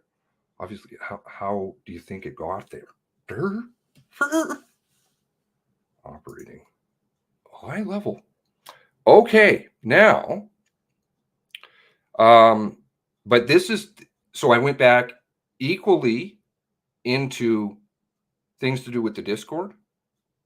There's not really any reference to it. I'm like, what? Because I was trying to figure out, the links, because periodically I do drop the links in there for the videos, right? So I'm like, oh, okay, maybe I can find the link to the video. Went back through there. There's nothing. It's just like it kind of sailed out of nowhere. There was all kinds of discussions about other things that were going on at the time, which is always very interesting. But references to this document, which is extraordinarily important, the RCMP had to put a halt to the destruction of evidence. I'm looking into further things on this specific document, including one person listed in here. And they tie to much bigger things. Well, okay, might as well throw it out there since I've started to talk about it. So, Discovery Coordinator Erica Latham, H Divisional Criminal Operations. So sorry, for those of you who don't understand, this was an intranet document sent within the RCMP, only for circulation within the RCMP, to tell them to stop destroying evidence. Oh, did it? Nice. Okay. Hopefully it's back. I don't have powers. I can turn on a microphone if I'm on a good day. October 15th. Now, there is referenced a little bit in one video, but that's it. Prior to December 9th. Now, October 15th is an interesting day because that has to do with the public solicitation of tips from Martin and Associates. 1 week. Date's always very important. Solicitation then from Martin and Associates. Martin and Associates who, I don't know, there's some questions about in the past with Webb and the Sanderson case, for those of you who are familiar with that. Webb was who was an employee at the time of Mr. Martin, retired police officer, Halifax, I believe. His investigators are all RCMP, from what I've been able to dig up. So then it just shifts from the RCMP to get the information from Martin and Associates. Martin and Associates, who in the Webb-Sanderson case turned over evidence to the Crown, even though they were working for the defense. Webb did. Spooky. Not saying that they're like that now, but that's the history. You do with it what you want. Now, Latham. It says in here, Erica Latham, HDiv Crops, has been appointed as Discovery Coordinator for the RCMP. All inquiries regarding the discovery should be directed to Erica's attention.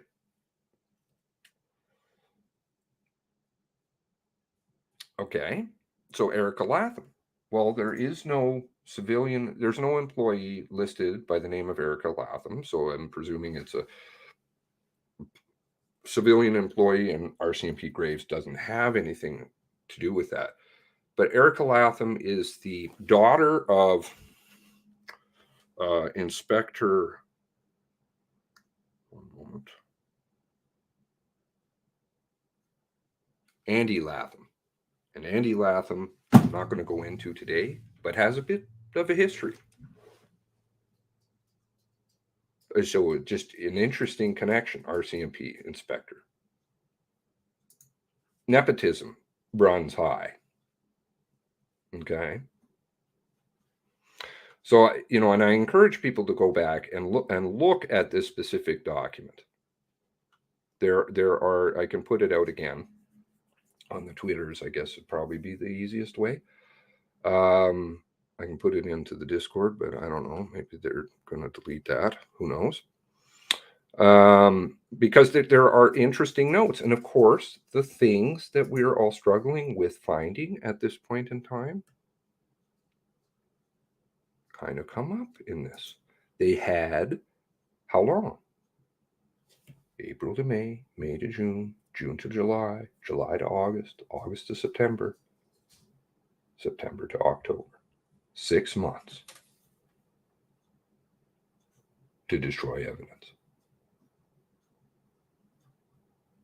Because obviously you don't need to send a document saying, please stop destroying stuff. 4 pages long of the things that they're concerned about being destroyed. If it's not happening. It was like in the Supt report, how they talk about very early, what date was that? April 22, that email? talking about destroying Chad and Heidi's car. This is unbelievable. To Supt, if you want to investigate, we just wonder if you want it for your purposes. Even though Supt didn't investigate that, though Heidi discharged her firearm, so it falls under their mandate. So they should have investigated it, but they didn't. So there was I guess, a courtesy email sent to them by the RCMP saying that we're looking to destroy Heidi and Chad's car. Just let us know if that's okay with you guys. Why? Do you want to destroy stuff right away? Okay. So we've reviewed that. We've reviewed Janice. Okay. Now I would like to see Robin. Robin, who's liaison officer, and the video I explained the other day about the dotted line and the straight line to Ottawa, and within the same household. Janice and John. Which, again, did come from this channel. Not having a pissing match, that's just true. If true.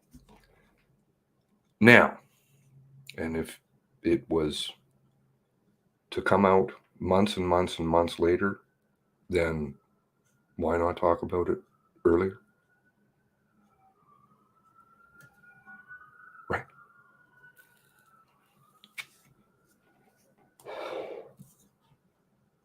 Until a week later.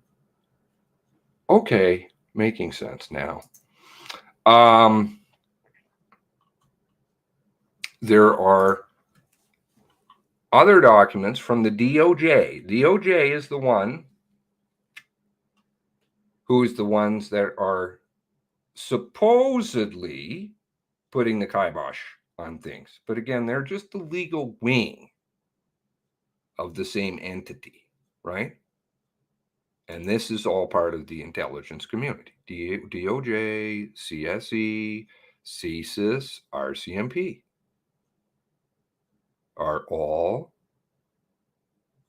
in the same community. Intelligence. I know that seems Jason Bourne and far-fetched. That's what they do. That's who they are. That's what the RCMP is about. For the large part. They don't frankly care about their stupid contracts. They do, because then people will be like, well, what the fuck are you doing? You're not taking care of anything here. So what are you doing? Bob Paulson.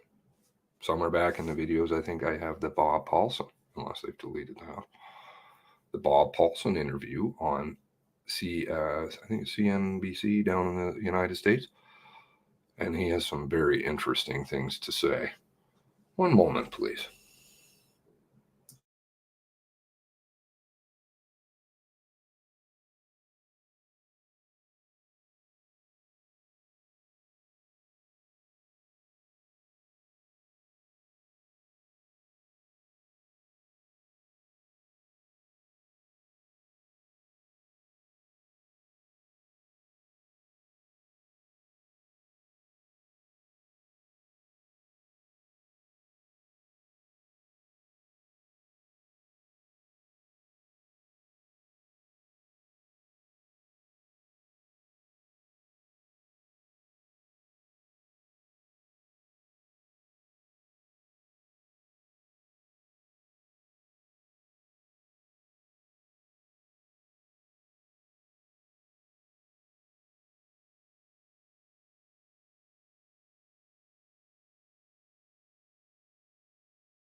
I love help. Help is good. Coffee time? Okay, well, we can get a coffee.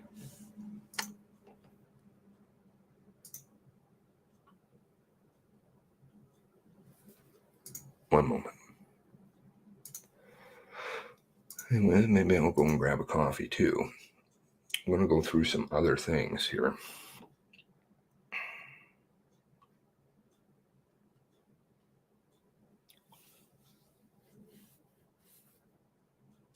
Okay, so Dan Bryan's name was mentioned by Leah Scanlan this morning as the media relations and issue management, and that he was fully in the loop. And they were having a lot of communication back and forth. Dan Bryan, Ottawa, Leah Scanlan. Okay.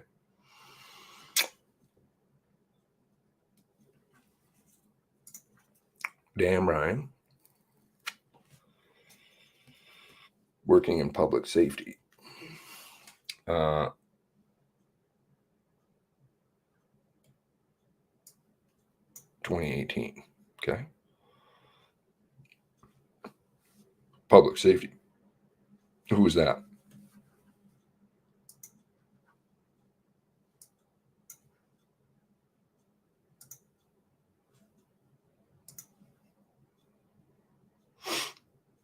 That'd be Ralph Goodell and Bill Blair. So they know each other.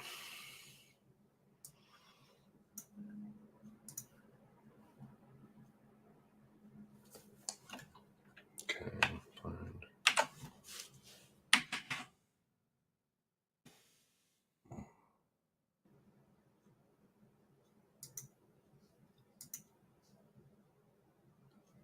Okay.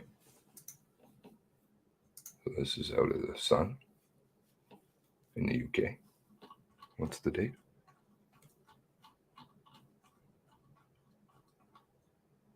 April 19th. That what was what?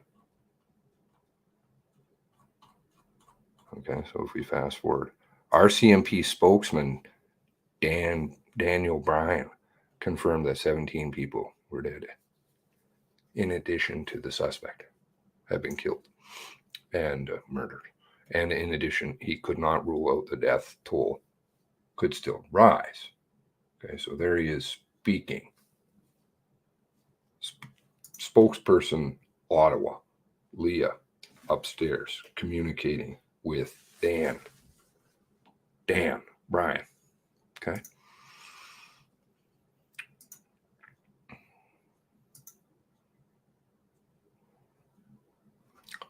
Oh, that's interesting. All right. Let's pull up his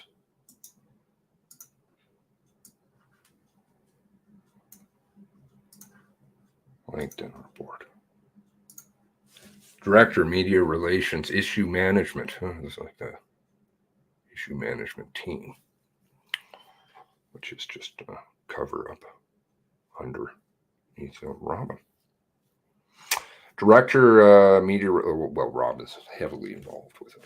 Anyway, Director, Media Relations, Issue Management Team, Social Media, RCMP, 2018 till present. But prior to that, he was Director of Communications from 2016 to 2018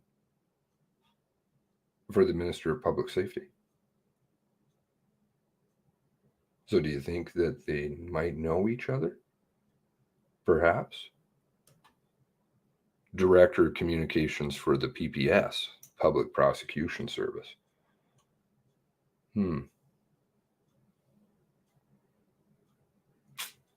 Yeah.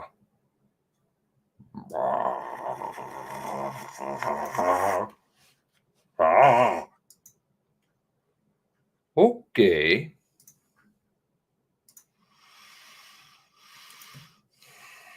Possibly some more conflict going on? Maybe.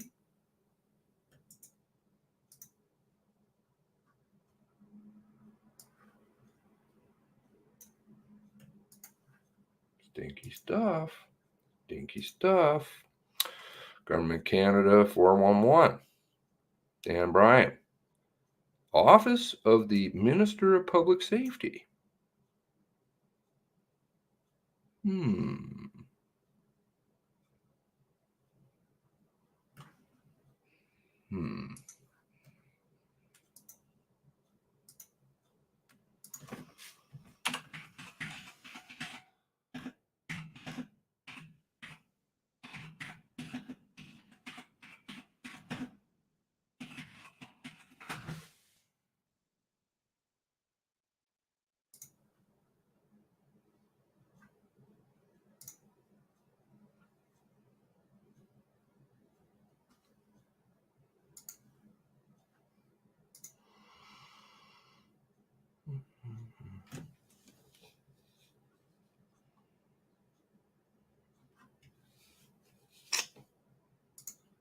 Minister of Public Safety.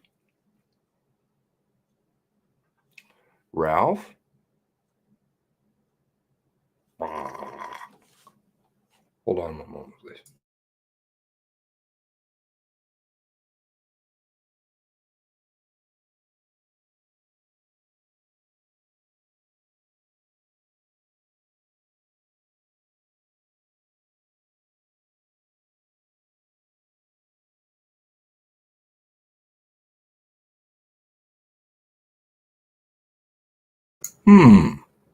So, might they know each other? You think? Being that it would be his director of communications who then moved over to Rcmp. Okay, let's scroll down here. Bill Bra working on who? Dan's team. Bra.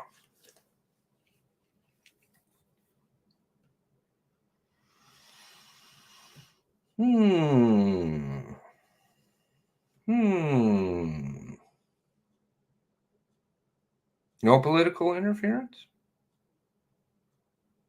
You sure about that? Solid line to Ottawa, just like Janice said. Under the same roof with John. Husband John. Oh boy. They're going to get stinky, man.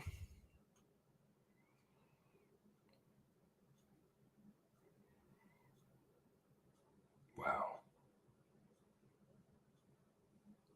Who else is on the team there?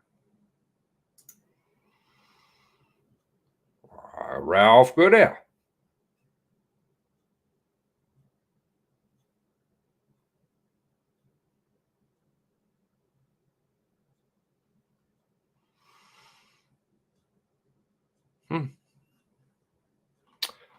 On the same team.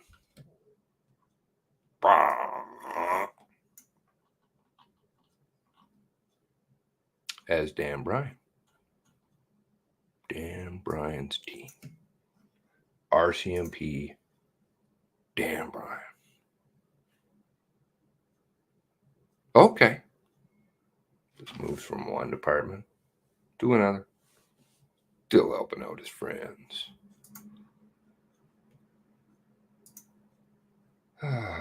Okay. Let me look at this one here too. No, I don't want any of your stuff. Oh no.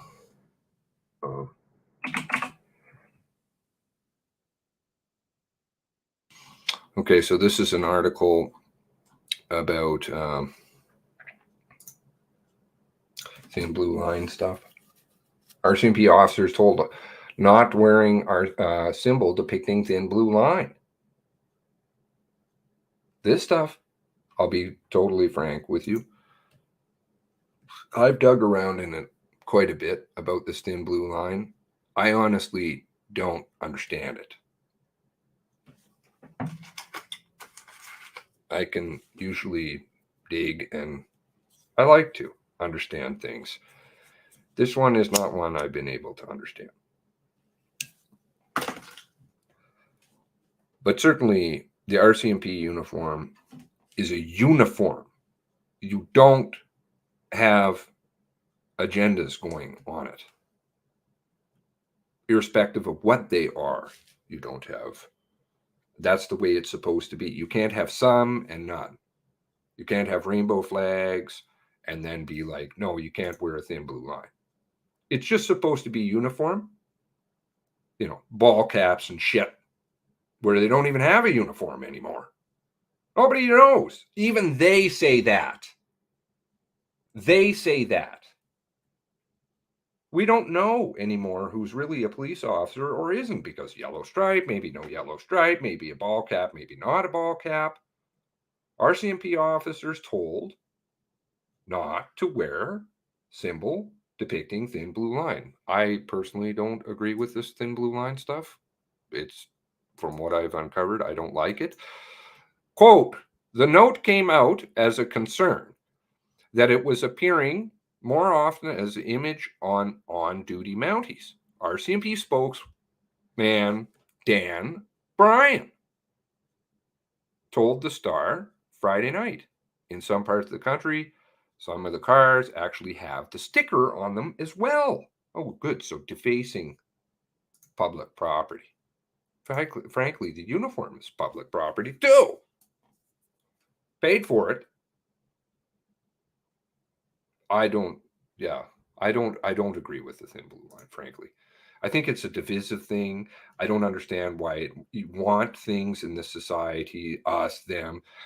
No, let's all kind of work together. That's my shit stinks, your shit stinks. Let's all play on the same team. Not us and them. Not good.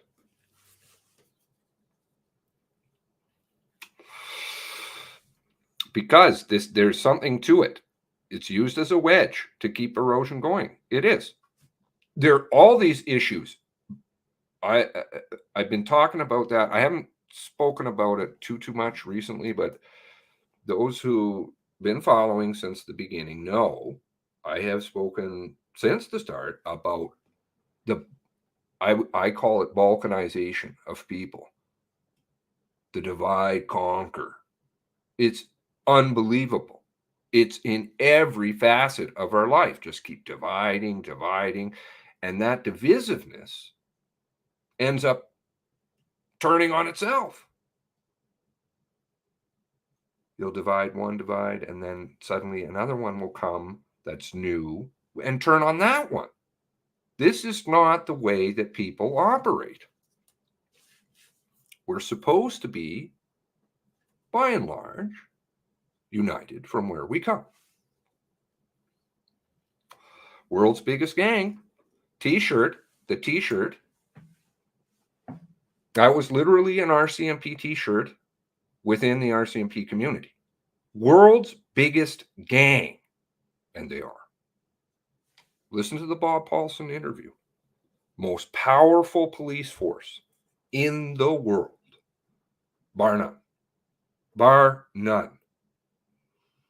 And he explains it.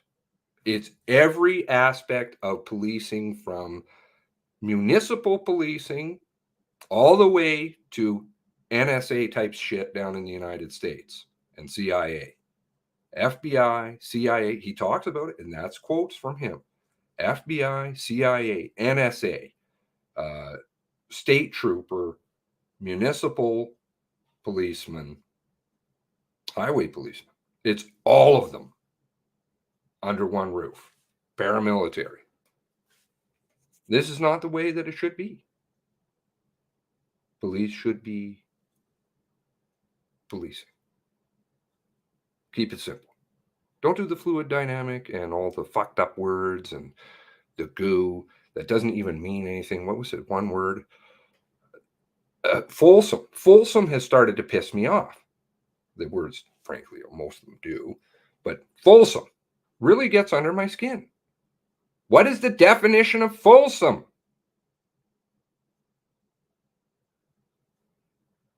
It's not what they say. They try to use it as. That's newspeak.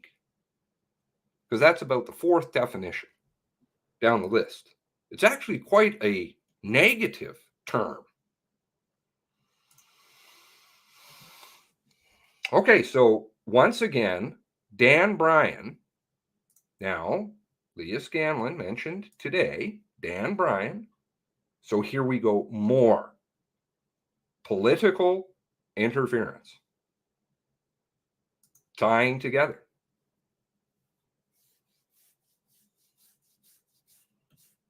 Oh yeah, they're all the stickers. I'm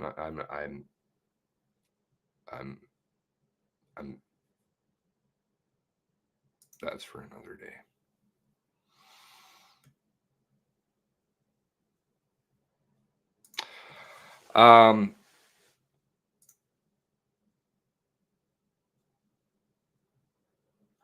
Okay, so perhaps I should have thrown fluid and dynamic, evolving, whatever. I mean, it can't even speak. If I'm going to vent, I might as well vent, right? Another thing that's pissing me off is the fucking online classes.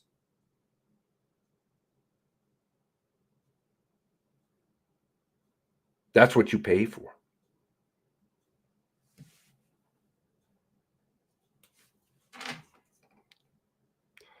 Let me bring one sheet of them up. Oh, fuck, I just had it.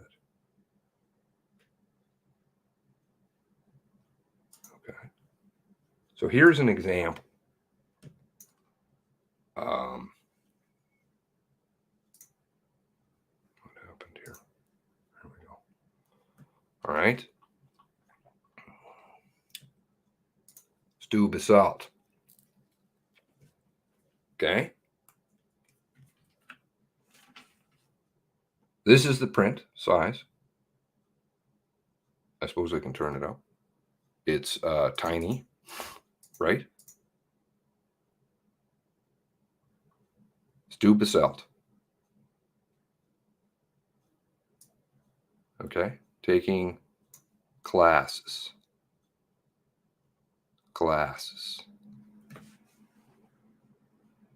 I don't even know what some of these classes are.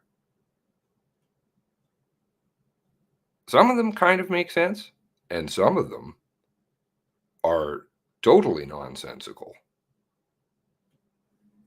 But there's a statement. Let's see. Give me one moment. I'm having a good time reading this. This one's taken me a few days to digest and research. Rodney McDonald's, one of the three amigos. Like being co-opted.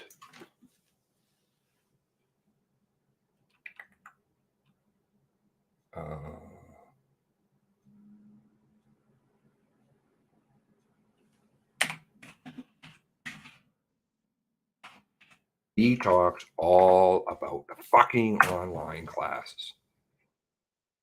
Don't get me wrong. I'm very undecided about him. Frankly, I don't, because he broke chain of command ×3. He should know this. He had a lateral transfer straight out of Amherst PD to the RCMP. It is a program that existed, but it seems like there's a lot of funny stuff going on. Yes, online in Ingonish, Burl. I'm going to review this statement at a later point in time.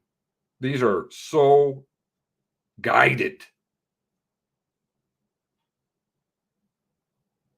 These statements. It's wretched. But let's stick with online. So you originally involved yourself in Ganesh Beach on voluntary level through online courses. Is that what you told me? Yes. There's online courses where just they're courses that I would have done while I was on duty.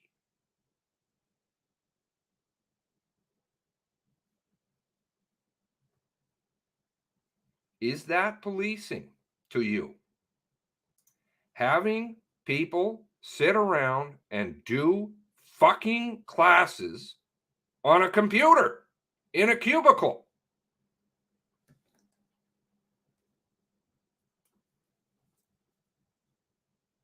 So the video we were watching was a recording. It recorded. I need to know the timestamp. If you have the timestamp for me, I don't have that off the top of my head. I'm sorry. You can do it because I'm streaming. You can do that for me by just rewinding the video and you'll find the cut. Tell me where it is and I'll go and get it.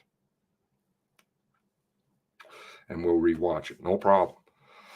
That wasn't my doing. I don't know what the hell they're doing. But online classes, this pops up everywhere and they're just sheets of them. Sheets of what the fuck are you doing? There was a lot of stuff. There were a lot of stuff that we took online.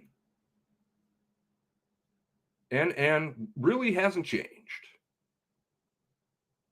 I remember particular time that there was an influx of courses I had to take. We might get burdened with a course every couple of months, and then we get an email reminder saying, you have to get this done by the 15th of next month, blah, blah, blah, blah, blah. And you bounce it through. So now there are obviously some that are mandatory, but the more junk that you have on these lists is how you go up the food chain. So do you think people like to sit around in their cubicles and tick boxes? And what are you learning?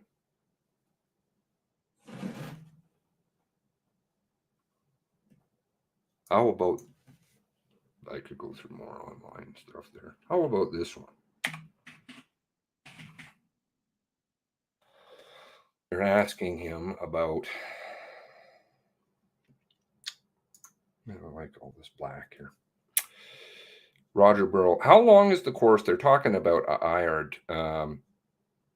Well, the research are every couple of days, or a couple of days. Sorry, the research are a couple of days. We're doing the IMIM recertification. Look at the goo; their head's just a mess. And then we do the IARD, the initial indoor IARD training. I think was 3 or 4 days. I don't remember exactly. Roger Burrow, interesting. You had said the indoor-outdoor. Was there outdoor training as well? Yes, the outdoor was simulated in a large gymnasium in the basement.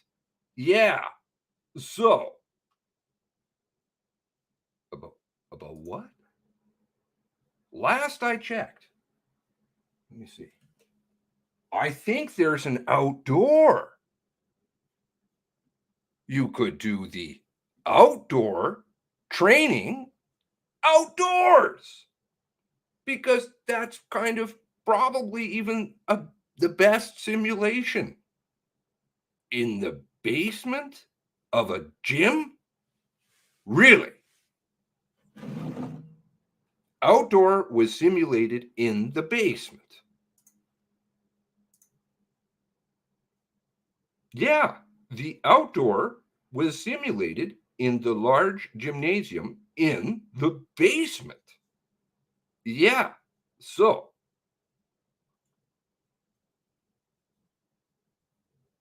and then they tried to say that it's because it's dark. Tell you what, go outside when it's night. Dark. Drive out in the country. You might have some experiences where it's dark, like Portapique, outside with trees and stuff.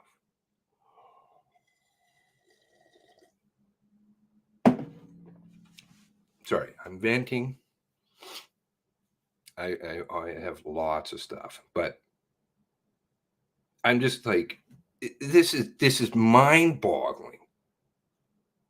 People sitting around on computers not doing policing.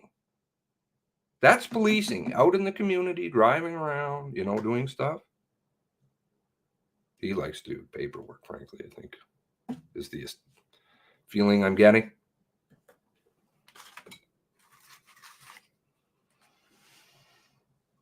And breaking chain of command ×3.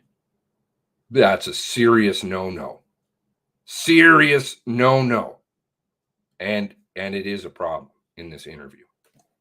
A big problem. And like I said, the three amigos, Dorrington, Lafferty, and Rodney McDonald. Excuse me.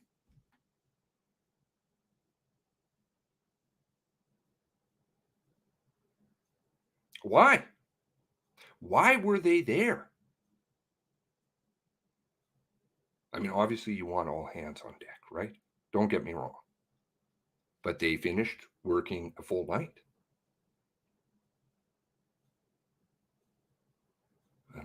I shouldn't go too much into this because it should just be an item to itself. I should read the statement. It's 86 pages long. So I haven't finished it yet. Honestly, this one is got a lot of stuff in it. So I've just been reading through it, researching it, talking to appropriate people about it,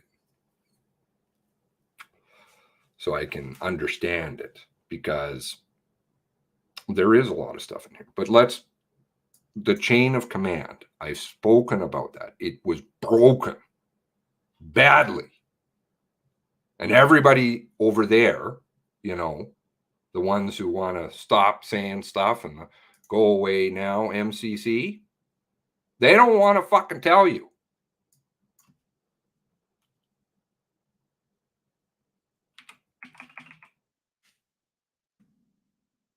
He knows it. He starts off the interview talking about how he understands the chain of command, how it was drilled into him. Right. Let's read this part here. Roger Burrow. Yeah, right. In terms of containment, the perimeter, did you have any idea of other members' location? Yeah, because I called other members out without authorization. And I'm sure I probably could have got my knuckles wrapped for it. But again, please don't misunderstand what I'm saying. It's not as though I'm saying, you know, I want less people on the ground. What the fuck are you doing there? You're tired. Do you want tired people there who just show up willy-nilly and are doing their own things? Because that's what happened. Dorrington worked 32 hours, something like that. I believe it is 32, 34, in that neighborhood.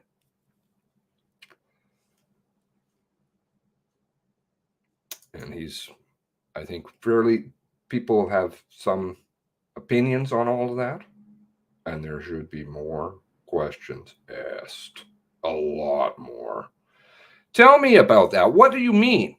So, 2 guys on my shift that were slated to work on call from 5 till 7 was Nick Dorrington and Trent Lafferty.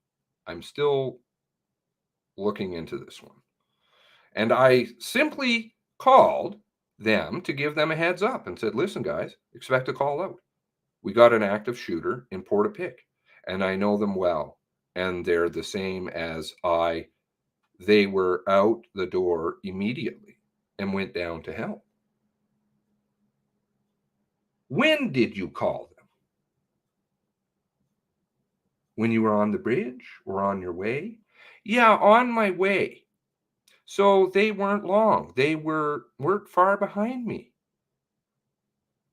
And when they rolled in, they were put as an external perimeter on the same stretch of road that I was on.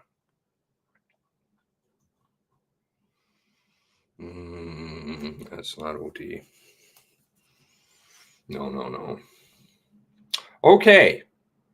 Would you have been able to exercise some And would you have been able to exercise some authority over them in terms of being acting corporal at that point, or just informational? Acting corporal.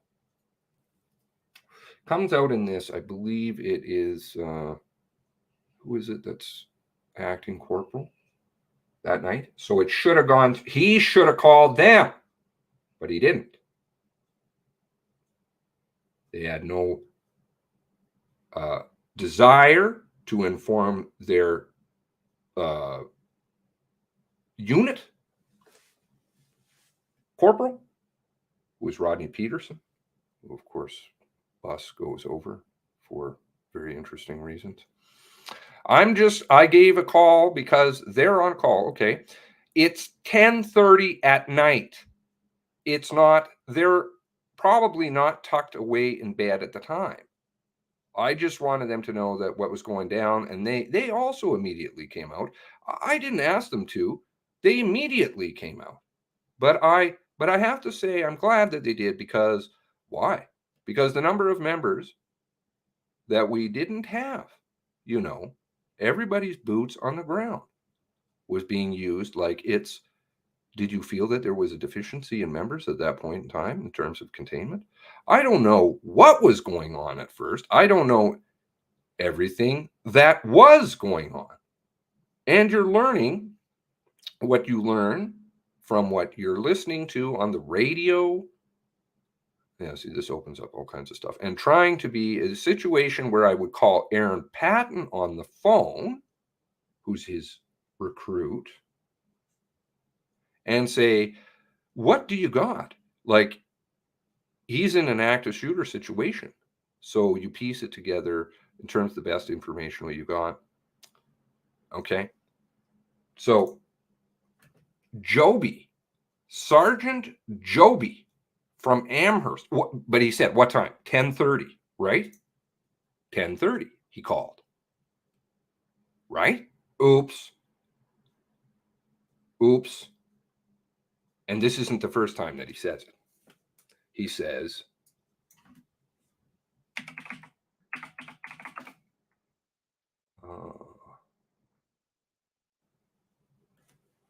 up here, I was working the 9 till 7 shift. And so he talks about how the car is supposed to be at the office, but he had it because he asked Selt, who was acting corporal. That's who should have ordered him out. And so I had a PC sitting in my yard when my phone went off at what time? At 10 at night, 10:15. And it was a good friend of mine, Chris Joby. Spoken about this a few times now, right? But those who are newer in the picture, okay. Chris Joby. Sorry? Even Burl. Christopher Joby. Yeah, okay. From Amherst Police Services, who called me. And he said, and I stood at him in his wedding. I'm the godfather to his kids.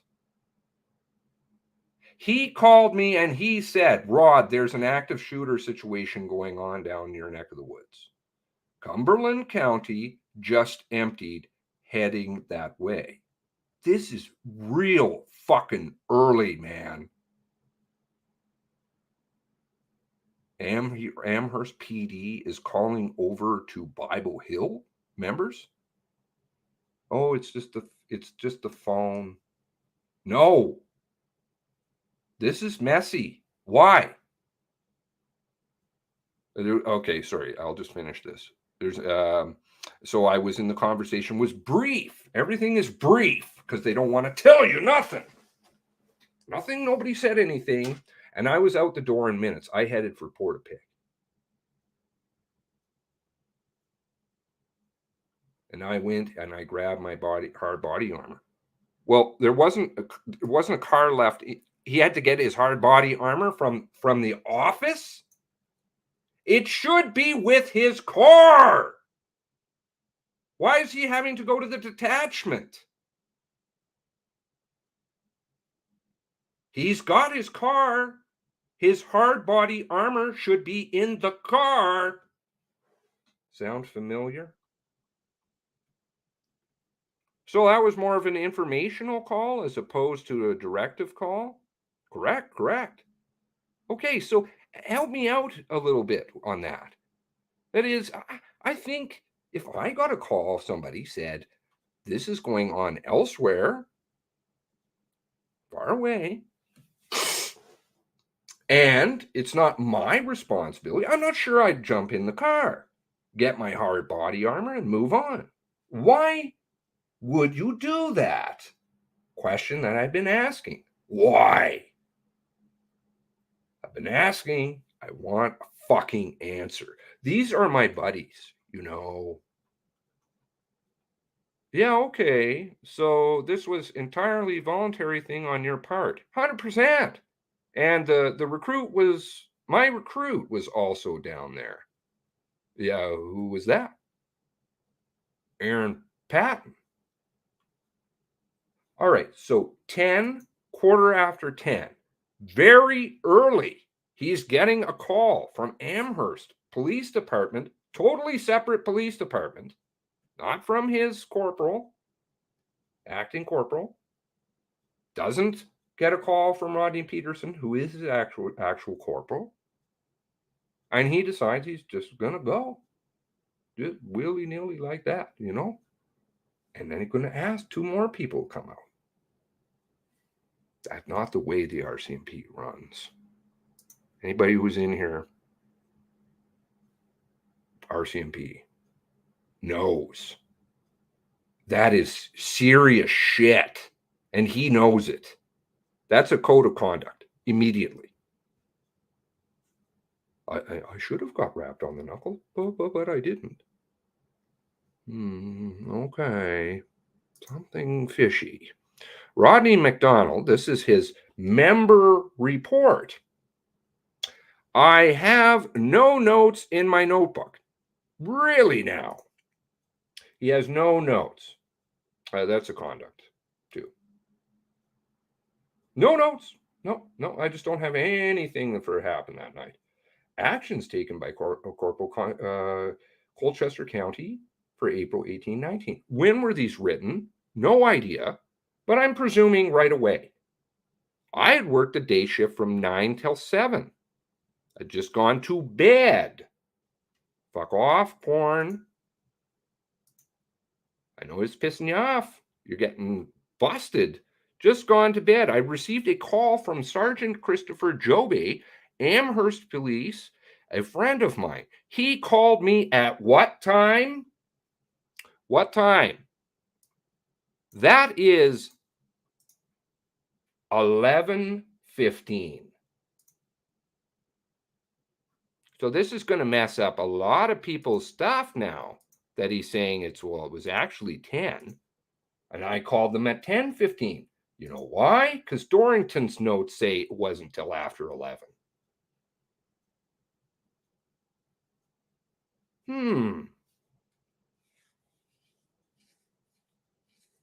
Seeing a problem? Hitting a deer. Okay. Now, give me a moment here. 05B11, which happens to get traded in for another thing, and he's logging and he's not logging it. Oh my, what a mess.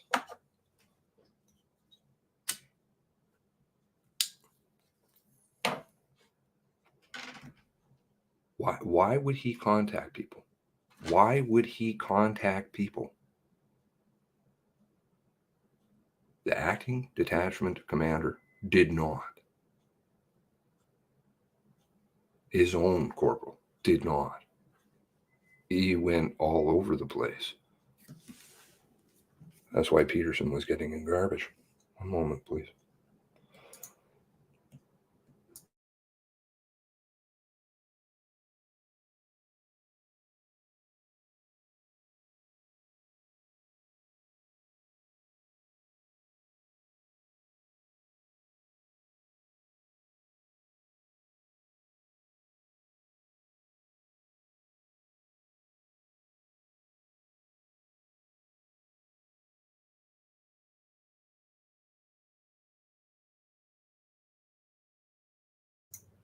Okay. 11:15. Yet, in his interview, repeatedly, he says 10 o'clock. That messes up his GPS. So what is it? But you can tell by the way that the statement is written, it's early. Why? Because he describes the members that are down there. If it was 11:15, there would have been a lot more people there. But he said, how many people? Let's see.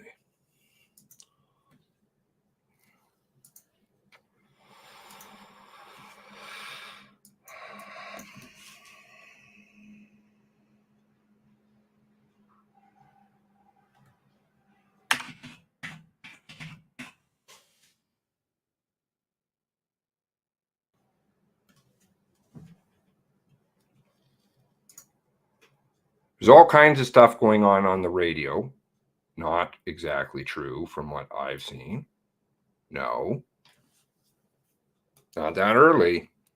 It was very clear that there was a bad situation going on. So when I got close to power to pick, I contacted Ops NCO Andy O'Brien and asked him for directions where he wanted me to go. I'm glad I went into that. Okay, that I'm not going to get lost in the stew. So the only members there at the time were 3 members from the contact team.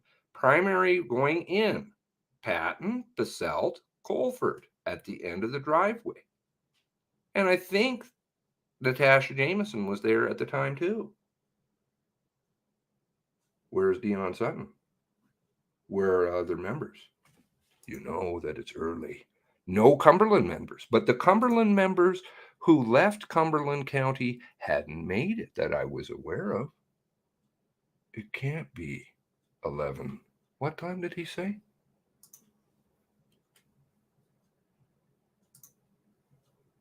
$11:50 initially.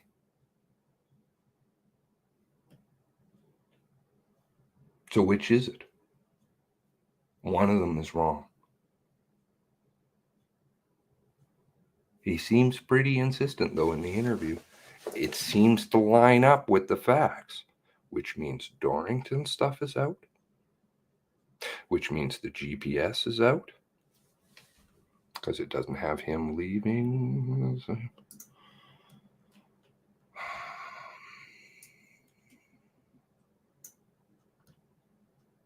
05B11. Trading cars. Oh, God.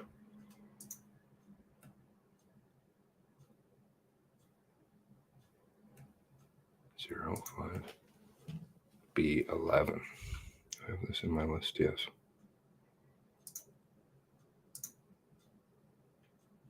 One moment. Fuck off. Just when you're saying the right stuff, they will gotta come in and mess things up. Screw off, man. Bots. 11:17. 11:17. Where is he?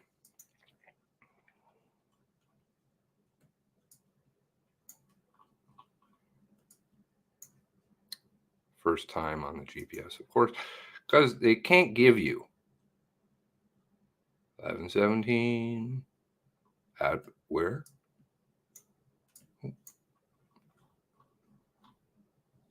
guessing that's his home. I don't want to go say where it is, so we won't. Then he starts going 11:18, 11:20. He doesn't get to Port-a-Pic until much later. So which is it? I would go with his MCC statement, given what he said. So that means the GPS is not right. Dorrington's notes aren't right. Touching on that, I don't know if I have the windows open, because this kind of spooked me out.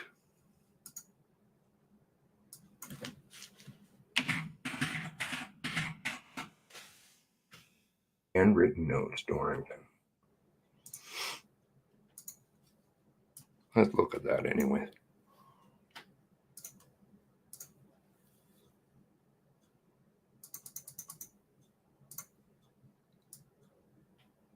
$11:43.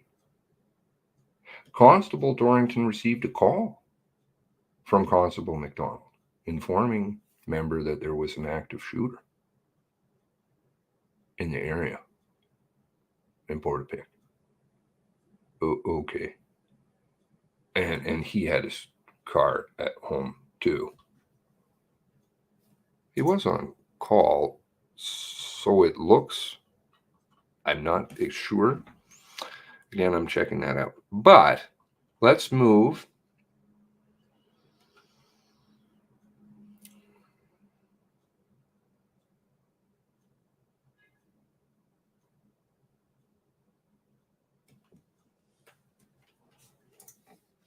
down here.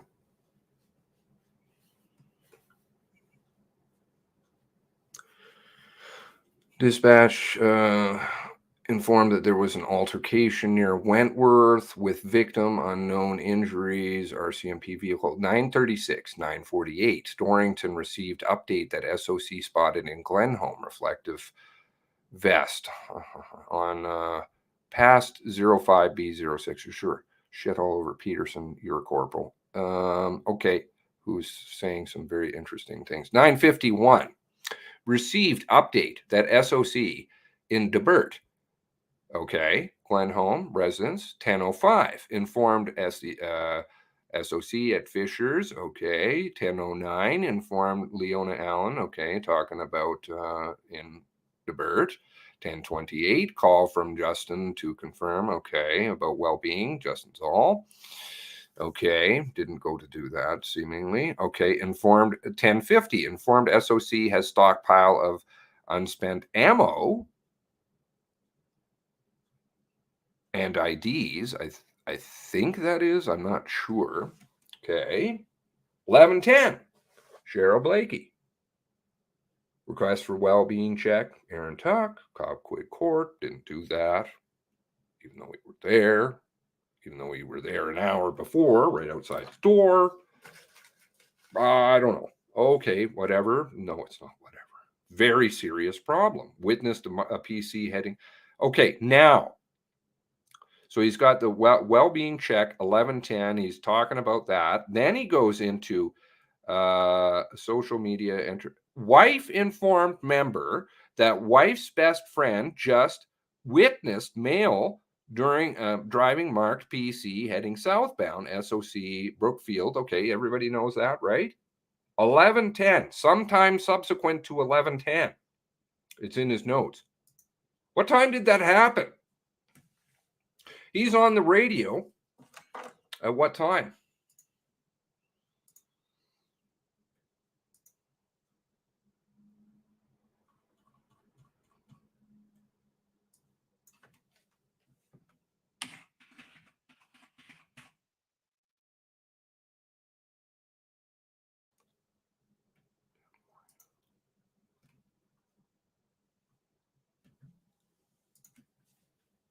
$10:41. Do we have any members in the Brookfield area?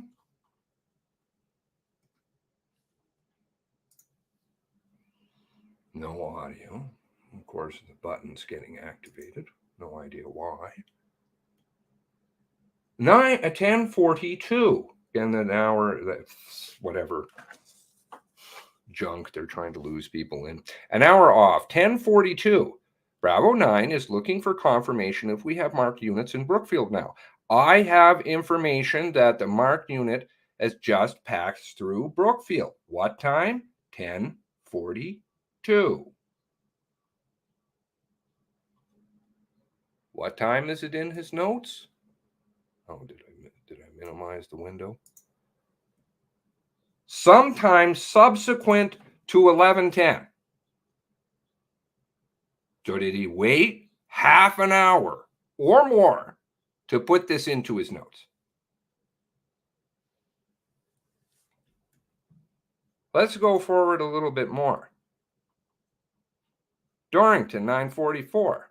My call number, like I said, is number 2. Melanson. Morrison, 94222. 25 seconds later, no audio. Okay.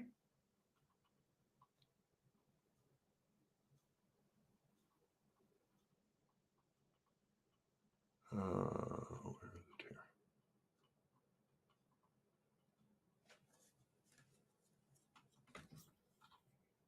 He's on the radio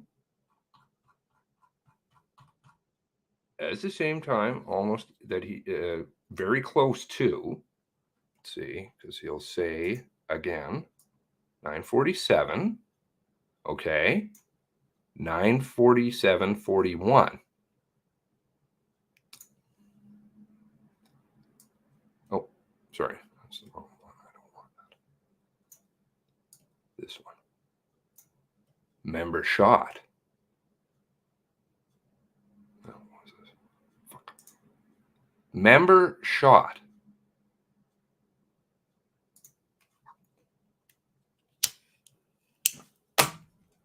Do you know what's noticeably absent from his notes?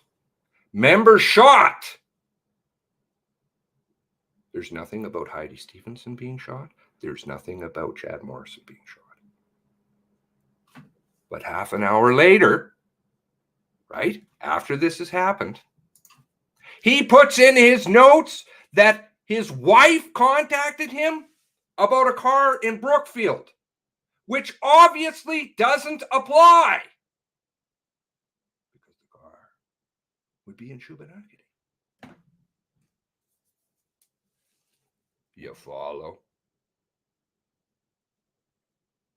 He doesn't warn anybody on any of the other channels either about the Brookfield incident. That's spooky. Why would you decide to put in your notes? Am I explaining myself well?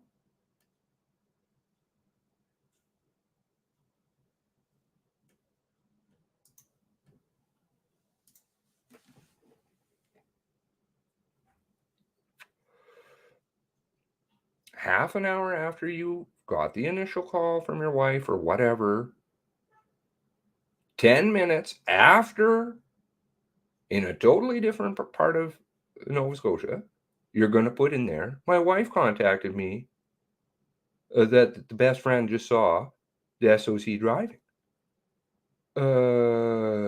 Southbound. No. No, that doesn't fit the timeline. Sorry. Doesn't fit. And no mention of Heidi or Chad, which he would have known. So he would have known where the car is. But he said it was in Brookfield. Half an hour later. Problems.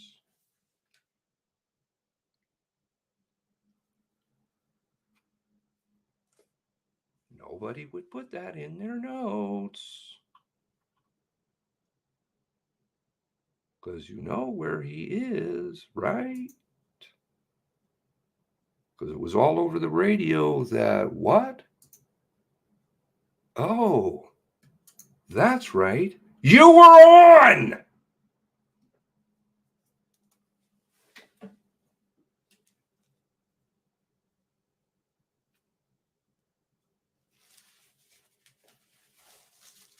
So you're going to write something about some stupid sighting which isn't applicable.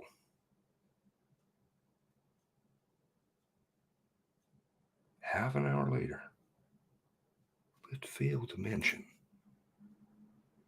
that 2 of your fellow officers were shot in a totally different place at the same time, roughly. Not right. When you go through the logs in, do I have those open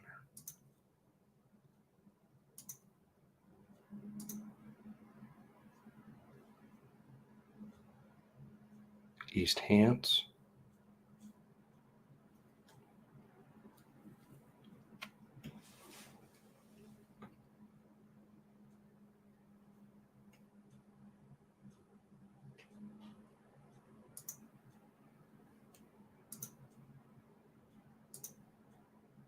Maybe I closed them. It's not there. It's not there. This is in the Colchester channel.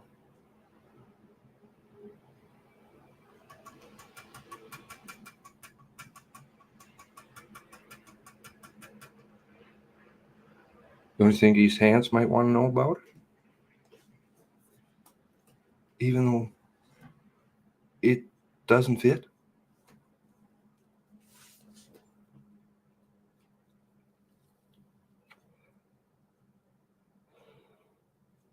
Oh, there are phone records. There are phone records everywhere. Just like there is dash cam with audio everywhere. Just like there's GPS on every single member because of these fucking wretched things, which they're saying 1 minute, yeah, we're tracking all of it. And the next minute they're saying crayons.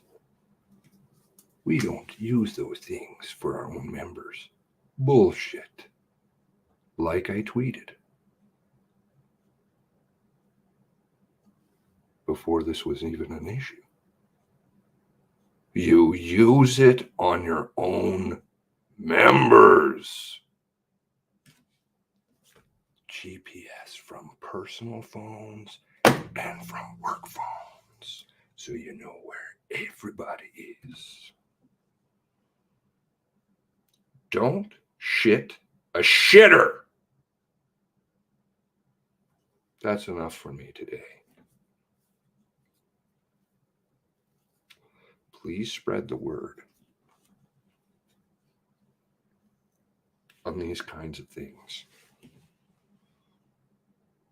That's the only way. Freezies. Ha ha ha.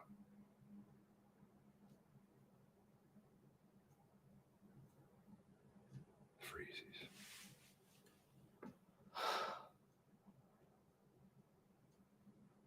Just like you're going to make a notation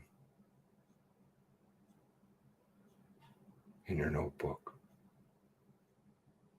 Chief Super, who's wasted away with stress about movies in the morning. Problem. Big problem.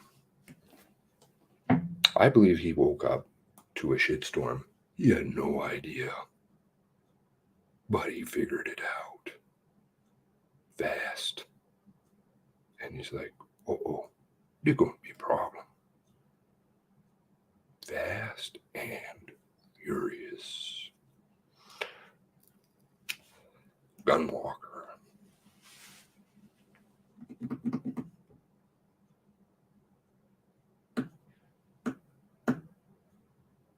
I don't expect, obviously, that things are moving and dynamic and whatever else.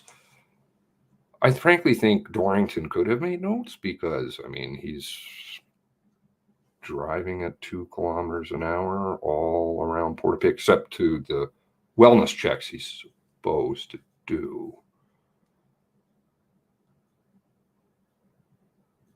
He never does them. Well, he certainly doesn't do Aaron. But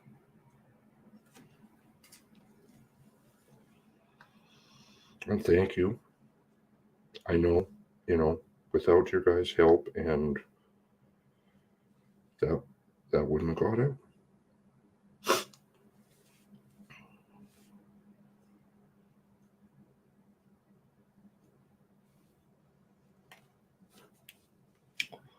I have to be careful. I don't want to put his number out.